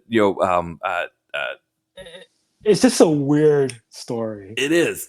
where Yeah. he's like, oh, this woman with a limp and a cane came in and wanted to take care of him. Like, this guy was in prison. Right. He was almost killed in prison. You just gonna like let him go. Oh yeah, you can go away. Like, Right. I mean, like, you're not gonna tell anybody. Like he was like he was mad at them for investigating it. Like dude, like who, like, everybody's corrupt in this movie. Yeah. Right. like this never happened. We don't talk about this anymore. Get out. Right. Like Yeah. And then we find out, right, because the nurse who works with him shows up with a green tie, and we find out, yeah. oh, by the way, it's St. Patrick's Day, and that was Matt Cordell's plan all along was to, because he knew everybody would be together for St. Right. Patrick's Day, so he could bump them all off. And of course, when we get there, Roundtree and William Smith are getting hammered, right? They're drinking whiskey, telling bad jokes, and Lorene Landon turns herself in, only to find out that, like, they don't believe any of it, because again, they're bad cops. They're not good at this kind of thing, and so of course they just want to arrest Bruce Campbell and call it good. And they kind of also put her down for like sleeping with Bruce Campbell. Like, Yeah. oh, like, look at this slut officer kind of mentality, which is like these guys deserve to die. Right. It's funny watching this because, like, Robert Zadar is supposed to be the villain, but I'm like, he's kind of justified Right. in what he's doing. So is he really the villain? Right. Well, because what the movie does, I think, a good job of is they have him kill innocent people early on. I guess that's the reason, right? But Yeah. but you kind of also go, like, I understand why he came back from the dead. Yeah. To get these people, because these people messed him up. Yeah. Yeah. And they kind of cover it, like, oh, and I'm sure the coroner told the cops what was going on, and they were like, okay, we're not gonna keep this under wraps. Like, just let's move on. Right. Also, I want to say, like, the St. Patrick's Day thing, like, that's very New York. Yeah. So I thought that was actually a very cool thing that they did. I love that they used Sam Raimi, Yes. one of the reporter on the scene. Yes. Very young Sam Raimi. I thought that was a nice touch there. But yeah, St. Patrick's Day parade here is very big. It's a very major event. So, and this was the 50th annual St. Patrick's Day. Oh, nice. From 1988. Yeah. 88, yeah. So that was kind of cool that they did that. I like to know how he got the footage for that, like how he managed to get that footage, because that's probably wasn't easy. Well, to film around that. I think they did a lot of, like, kind of, guerrilla filmmaking that they would kind of sneak in. That makes sense. Yeah, so I think they snuck in and got certain shots. Like, I think they probably had Raimi there talking, because there was one guy, one of the guys that do the bagpipes, that looked kind of like, what are you doing here? Right, like, exactly. Yes. Like, what is going on? Right. Exactly. Like, distracted. Like, let me look at that camera. Let me look over. Let me look to the side here while I'm playing my bagpipe. Right, because if you notice, like, everything that happens separate from the parade. Like for example, when Bruce Campbell, when all the SWAT cops and everything try to arrest him, that all happens outside of the, and then when the chase and everything happens, I think was that shot in L.A. the chase, or I think that was L.A. because it didn't look the same. Yeah, like it looked like two very different streets. Yeah. That didn't look like a New York street. Yeah, and the pier and everything too. It looked like some kind of like a PM entertainment movie or something. Yeah. That's probably LA. Yeah. So it's like they snuck in, got these establishing shots of the parade, and then did the rest of it in LA, which is kind of a trip. And then we get this. It's not exactly a car chase, right? It's before that, they like you said, they arrest Lorraine Landon because they think she's an accomplice to the murders. That creepy cop. Right. Tries to have sex with her, like, kind of proposition her. Right. Oh, if you tell me what happened, I'll let you go, like that kind of thing. So Roundtree and William Smith leave, pretty much going to go down to the parade to kind of celebrate, and then Zadar kills them both before they get into the elevator. He kills that perverted officer, and then Bruce. Oh, she gets out the window, escapes Zadar, pretty much out the window, breaks the window. Everybody hears it. She throws the chair out the window, so everybody sees the chair fall out the window. Bruce Campbell sees it, starts to panic, and the cops see him. Right. They go, "Oh, why is the killer here? Let's get him." Put him in a paddy wagon, and the dog decides, "Okay, I'm just gonna kill this guy." Yeah. Steals the paddy wagon and drives towards the pier, and that's where we ended up. Yeah, and that's where Campbell is kind of in the back while Back right, yeah, and then like on the and then Lorene Landon gets into a car with a young cop, and she right. tells him where to go. So it's like they're Mm-hmm. not exactly chasing; it's more of like a race against time where they're trying to get to the Mm-hmm. warehouse, and then you get the kind of the end sequence where they've got the guns and they're Zadar's got a shotgun and he's shooting at people, and then I can't remember like I guess when the cops all show up, he tries to escape in the right. Yeah, so they find them. I guess they wanted like the warehouse and the pier, and then that backup cop that was with Lorraine Landon dies because he gets shot. Right. Yeah. And then I guess he hears the cop siren, so he realizes, okay, I'm screwed here. Yeah. So I'm just gonna get in the paddy wagon and leave. And then Bruce Campbell gets on the side of the driver's door to stop him from leaving because he wants to. Obviously, he's being framed for this. He wants to get the truth out. And then I guess some kind of thing, something impales him, a pipe. Right. There's like I think it's a sail to a boat or something. Yeah, It's like yeah, hanging so down there. yeah, Yeah. yeah. And then I guess Bruce Campbell jumps off the car, and Zadar uses control, drives right into the river, and sinks. Yeah. And I want to say the stunt guy did not look like Bruce Campbell at all, but great stunt. It was a great set, right? The way he's like hanging off and then he kind of jumps Yeah, off. jumps in Yeah. the car. Yeah, and the pier breaks, and they fall right into the river. Yeah. What a beautiful stunt. It's like Yeah. you get these little moments from Spiro Rosatos as the stunt director, or is it, the second unit director. And it's like, it's this really great touch on a movie that's like part like slasher movie, Mm-hmm. part like kind of supernatural, like you said, like a Michael Myers Halloween type thing. And then Yeah. with these action moments as well, when you put all three of them together, and again with the setting in New York and the actors that we get involved, the talent, it just makes such a really great combination. Yeah, like the budget was like was it $1 million, something like I that? think so. Yeah. Yeah, very impressive for $1 million. Yeah. Yeah. With the way they used the city, the locations, the way the stunts were done, the pipe impalement looked great. Right. Yes. That looked realistic. The makeup of Zadar is a little wonky, but that's fine. It looks better in the second one actually. Yeah. But yeah, and just the way just the story itself, just like the corruption of the police, which is in New York, but that could be anywhere. It's just very smartly done. A lot of people, I know a lot of people don't even consider this a horror movie, to be honest. A lot of people consider it like an action movie, which I understand because there's a lot of like the chase scenes and the thrilling scenes where they're kind of like investigating stuff, and now you see them. He's kind of like hunting them down. It's more like an action thing. But yeah, I think this is like a very smart movie that not a lot of people really talk about. And I kind of wish more people did. I know they're trying to remake this. I think. I think they did in '08. Yeah, I haven't seen it yet, but Oh, they did remake it. Okay. yeah, because I only found out they remade it because I was looking this up on IMDb for our conversation, and it was like Maniac Cop 1988, Maniac Cop 2008, and I was like, well, yeah, I definitely don't want the 2008 one, and I was like, man, I was like, part of me was like, should I have mentioned to Freddie that it's not the 2008 one that we're talking about?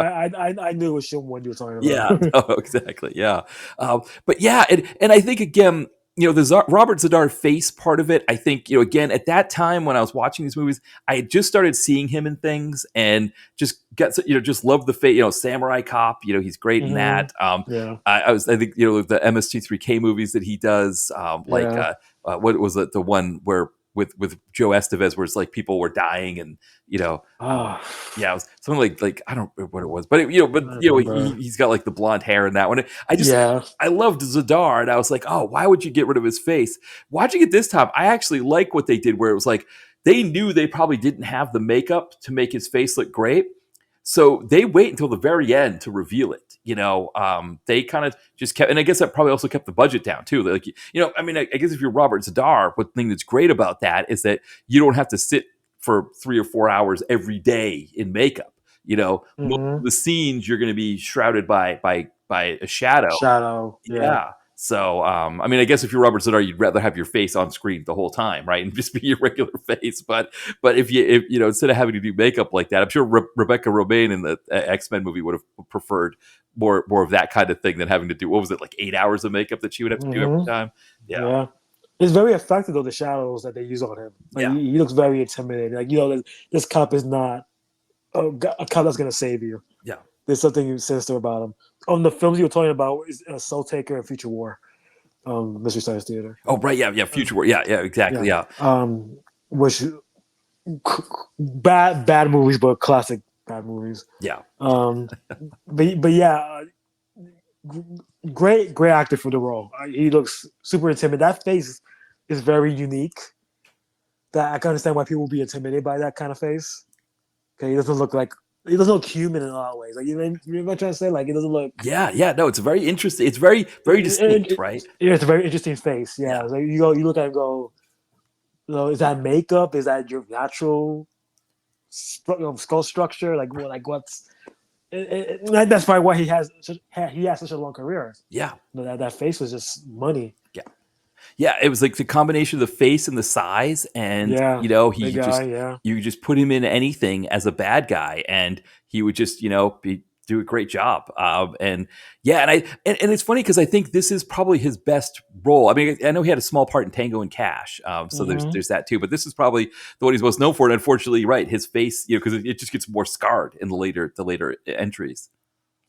yeah. But I think the second one's better. The better movie. Right. Yes. Yeah. Yeah. Yeah. Yeah. And the stunts get ramped up. Yeah. The second one's a lot of action in that. Yeah. Yeah, it's crazy. It's sad that those films didn't do as well as they probably should have. Yeah. Um, Well, because this one, like you said, it had a budget of like 1.1 million. It made 600,000 in the theater when it came out. So, I don't know at that time. The video industry, I think, was robust enough at that time that you'd know, like, okay, I mean, they wouldn't have known that they were going to make as much money, from video rentals after, as like maybe movies that came out, like, like PM Entertainment starts in the 90s, and they're just like, we know we're going to make something. It's going to be on cable. It's going to be on, we're going to make all that money from that. I think this one would have expected to make a little bit more in the theater at the time. But I have to assume that after it's made more than that million back in video sales yeah. and,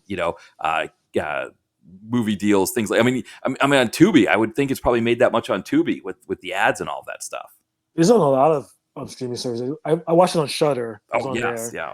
I think it's also on Pluto. There's a bunch of other stuff. Yeah. I first saw this on VHS. That's where I first saw this. Like 89, 90, one of those years. And he scared the crap out of me. I was like, what is this? Yes. I would see a cop go, oh no, I'm good. Yeah. But yeah, I think it still holds up pretty well considering, it's a very low budget movie, but I feel like a lot of the themes still connect. I think the acting is pretty good here. I think it still works. I don't know what, I guess you want to make a remake, I guess, for the IP, I guess. Yeah. But I still think it's worth watching. I still think it holds up. Like I said, I think the second was a better movie, it's a more exciting movie to watch. But I think you definitely should watch the first one. The second one, obviously, because Bruce Campbell returns in the second one. Yeah. I know Bruce Campbell was not a fan of this movie, from what I read. Yeah, I don't. Yeah, I think you're right about that. I think he was kind of trying to make his way, trying to make his career at that time, and yeah, he was trying to figure out what was going to work. I mean, 88. I guess he would have been a little bit removed from like Adventures of Briscoe County Jr. Yes, so he had just done Evil Dead 2 at that point, because Right. that was 87. That's right. And then 89. Was he in Darkman? Was he? Oh, was he? Oh, maybe. Oh, I didn't even think of that. You might be right. Yeah, because it is, when you see the young Bruce Campbell here. No, he was in. Yeah, he was in Darkman. Yeah, he was in Darkman. He was in Intruder also. That's right. Yeah. Yeah. So he was, he was kind of just starting to kind of create his thing. And probably, doing this movie, he probably looked at it. I mean, the other thing about this movie that maybe would be another reason that he might not have liked it was the fact that he's kind of sharing the lead with Tom Atkins' character. Oh, and also kind of like he's a very comedic actor, like very slapstick. He doesn't do that much of that in this movie. Yeah, He's yeah. a little more serious, like dramatic role, which maybe that, at the time he wasn't really into that. Yeah. Yeah. Well, because you know, you might be right because you know, like you think about like one of the movies that he talked about doing was Assault on Dome 4. It was a TV movie, I think, on Mm, Sci-Fi in '96, which you know, yeah, I guess 7 or 8 years after this. But he was offered the lead role, which was played by Joseph Culp, who I think he was Doctor Doom in the '94 Corman right, Fantastic Four. But I yeah. think he was offered the hero, and he looked at it and said, "No, I like the villain better. I like the baddie. He's more fun." So he did the baddie, and then Joseph Culp played the hero. And I think part of it is like you said, like the hero is too serious, whereas the baddie is just like chewing scenery the whole time, and he preferred that kind of thing. Yeah, because you if you think about like his character is pretty much like sleazy when you see him meet him, Yeah. and he kind of loses that along the way. Right. Right. So it's kind of like I guess that's realistic in a way, I guess, but at the same time, it's like kind of like not much of a character to really like munch on Right. Right. and do much with. So it's like Right. I kind of get it. Yeah, it's like your wife gets murdered, and you're the woman you're cheating with. Suddenly, it's like it's like almost like the door's open for this woman I've been cheating with. It's kind of like it doesn't really, it's not a good look, you know. Like Yeah, yeah. So I can see why he wouldn't have liked that character. And I mean, to be fair, I think from the movie standpoint, you know, whether we're supposed to like Bruce Campbell or not isn't necessarily the movie's concern, right? Their concern right. is like whoever's going to stop the maniac cop. It doesn't, you know, and maybe it was a little bit harsh on Tom Atkins's character that he gets thrown through the window and ends up on that, you know, like maybe he's the one who should have deserved better. Yeah, But yeah, so I guess that's maybe part of it too, right? Is that from the movie standpoint, they don't care if Bruce Campbell's a complicated figure. You know, they're kind of all right with that. But if you're Bruce Campbell and you're watching the part, you're like, man, what is my motivation here? I'm kind of a jerk, right? I mean, yeah, it's like yeah. To go from Ash to that is kind of jarring, I guess. yes, yeah, Yeah, exactly. I mean, it's just like he's such a heroic character. Right, So it's kind of like I'm kind of a jerk here. Maybe he thought he deserved to be punished at the end, but he wasn't. yeah, yeah, So I don't know. I think he's good in this movie, but yeah. from his standpoint, early in his career, he probably thought it could have been a bigger role for me. No, this could have been like a big thing, like an Evil Dead thing, and I was kind of like third fiddle, second fiddle to Zadar and Atkins, really. Yeah. So Well, and I think the other thing too, maybe, and I don't I never think about this part of it is that you know we watch this now. It's like young Bruce Campbell. It's a lot of fun seeing young Bruce Campbell here. mhm. But yeah, in 1988, 89, like you said, he was just a year removed from Evil Dead 2. There wasn't a lot of like young Bruce Campbell in 88, 89 was not the kind of thing that young Bruce Campbell is now for horror Right, fans. right. So that's maybe another piece of it is that like we appreciate this more now, but maybe back then it just would have been like, hey, who's this young guy in this role? You know, it's just could be any. Though I don't know, he still has that Bruce Campbell it factor that kind of makes this a little bit bigger in this movie. He does. He's definitely a star. Like you see him, he goes, that's the guy. And also, it always surprised me he wasn't a bigger actor that he was. Like Yeah, he's a good-looking guy, very talented as an actor, can do many genres. yeah. Like I don't know, was it Asian? I don't know. Maybe that was just his dying. He didn't want to be a big actor. I don't know, but I always felt like he should have been bigger than he was. Yeah.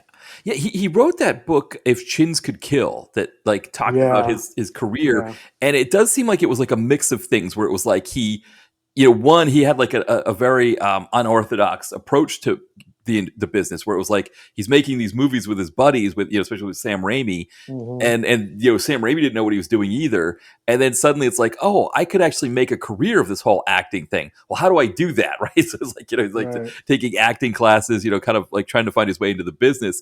But because he kind of took that unique route, whereas Sam Raimi, I think, especially back then for directors, it was like if you could prove yourself with one or two features. I mean, Robert Rodriguez is another one like that, right? Where he was like, hmm he made El Mariachi, I think, on VHS, or he was, it was like very cheaply made, and he thought, okay, I'm just going to use this to prove that I can make a movie, and they were like, no, let's have that be the movie, let's release that, right. So nowadays it's like, yeah, it's a lot harder, I think, to break in as a director, unless your dad was a director or mom was a director, maybe you can get in as in nepotism. But yeah, I think for Bruce Campbell, it was like it was he never quite made it to the level I think that he wanted because of the route, the kind of the circuitous route that he sort of took. He also probably was a control freak. He liked to Yeah. produce stuff, write stuff, Yeah. and a lot of studios probably didn't want that. Yeah. Yeah, exactly. So Well, because yeah, he comes in with this collaborative approach with Sam Raimi, and then suddenly it's yeah, like, no, you're an actor. You read the script and do your job. hmm I mean, one of the ones he talked about was McHale's Navy. I think was that the one that with yeah, Tom Arnold. yeah, hmm He said that was just like the worst experience because it was just like a bunch of these guys just like goofing around and not really doing anything. And he's like, well, what am I supposed to do here? Like, there's no script. It's just Tom Arnold showing up and riffing. It's like, yeah, where's my movie? yeah. I forgot he was in Yeah, I know. It's that. God. Yeah, well, Wow, I forgot too until I read it in his book when he talked about the experience of making it. man, It's only the like two night paragraphs, but the 90s were rough for that guy. yes, yeah, exactly. Well, maybe this is a good place to leave it. Freddie, anything else about this movie though that you wanted to mention? No, I'm glad we watched it. It's been a while, and I think surprisingly it's still relevant for today. The stuff about the police officers. I love seeing the Twin Towers in New York. Yeah. But yeah, I think Maniac Cop is a film that more people should check out. We even talk about the theme song, Oh, the right. Jay Chataway, which is great. Yes, that's right. The music in this movie too, right? It's Yeah. very cool. It's very like almost like hip hop, dancey kind of thing, which is really very interesting, but it works. Yeah, just a cool movie, and um, like I said, I don't know if it needs a remake. If it does, I hope if it does, hope it's good, and it lets people find this one out because I think definitely deserves its cult status. It's definitely um, a film worth watching. I don't know if Halloween is probably the right time to watch it. Maybe St. Patrick's Day is probably the best time Right. to watch this. Yes. But yeah, I think it's a forgotten gem. I do. I think more people should talk about it. I think I'm glad we did because I've always wanted to review this and never got a chance to. So I'm glad I finally got the chance to do it and talk about it with you. So Yeah, no, same here. I mean, like I said, I wanted to kind of redeem myself for my old review of it where I killed it because I didn't like what they did to Robert Zadar's face. So to have an actual serious, I don't say serious, but have a good conversation about the movie and talk about everything that was so good, I kind of felt like I got a little redemption for that bad post. So I appreciate that as well. And I also agree with you too. I like the idea of this being a St. Patrick's Day movie. yeah, it just brought me back to being a kid again because I watched this probably like with Basket Case, those kind of Yeah. movies. So it's kind of like it reminded me like brought me back to like being like 9 years old, Yeah. watching this and going, "This is like a freaky ass movie." Yeah. And then watching the second one, going, "This is an even freakier ass movie." But Right. I love that one. Yeah. So yeah, the nostalgia is a great thing sometimes, and this one really brought me back Yeah. to it. And they don't make films like this no more. They No, really don't. I totally agree. I think this, and what's great is that all three of the Maniac Cops are on Tubi. So, well, 1, 2, and 3, Yes, yeah. you could you could binge them all, or just do 1 and 2 together. And like you Yeah, said, Joe three, Bob, three is kind of rough. right? Exactly. So, and like you said, Joe Bob did 1 and 2, and Yeah, so one, two, yeah. yeah, so he brought them to light as well. I mean, yeah, I think these are a lot of fun, and again, I think yes. Late 20 something Matt didn't like the fact that they carved up Robert Zadar's face for the movie, but I late 40 something Matt or mid 40 something Matt appreciates all of the great in this now. And so, yeah, I think to your point, hopefully more people will find this, and like you said, it could be a St. Patrick's Day movie. It's something you can watch at any time, and Yeah. it's a lot of fun. So, yeah. Now, anything, Freddie, that you wanted to plug while we're here? No, I'm good. Good. Okay. Go to fullmoonreviews.net. That's where my blogs, my reviews are at. I'm getting more into the reviewing now, so I got like 3 reviews coming up by the end of the month, probably 4. I reviewed Good Boy, that's coming out. Black Phone 2, and I just watched Shelby Oaks that we talked about. Oh, yeah. Gonna review that. So and I guess whatever comes up before Halloween ends, we don't know yet. We'll see. Yeah, no, that sounds great. And yeah, this episode is going to come out just before Halloween. So it's the Halloween episode, but I always post on Tuesday. So that's like the 28th, I guess. So I will say that this year felt more like Halloween than last year did. So yeah. That's a good thing. Yes. Yeah. No, I totally agree there. Yeah, that's always good. And the link to your site is going to be in the podcast description, so people can click on that link and check out your news reviews. Check out some of the old ones as well, because you've covered Awesome. a lot of movies on there. I've always Yeah. appreciated, especially the horror movies that you've reviewed. Because a lot of times it's like if I go to review a horror movie, I'll see Freddie Young Full Moon Reviews is see the IMDb critic reviews on there and be like, okay, yeah, what did Freddie think about this one? Yeah, and my taste always changes. So, Yeah. like yours just did. So you never know. Yeah, exactly. But I've always enjoyed this movie. So Yeah. I hope more people watch it and enjoy it as well. Yeah, no, I agree. Yeah, people should definitely go out and check this one out. So, but yeah, thank you again for coming on, Freddie. This was a ton of fun. Thank you for asking me to come back on. I appreciate it. Yeah, absolutely. Yeah, and thank you everybody for listening. We'll be back soon. Bye, everyone.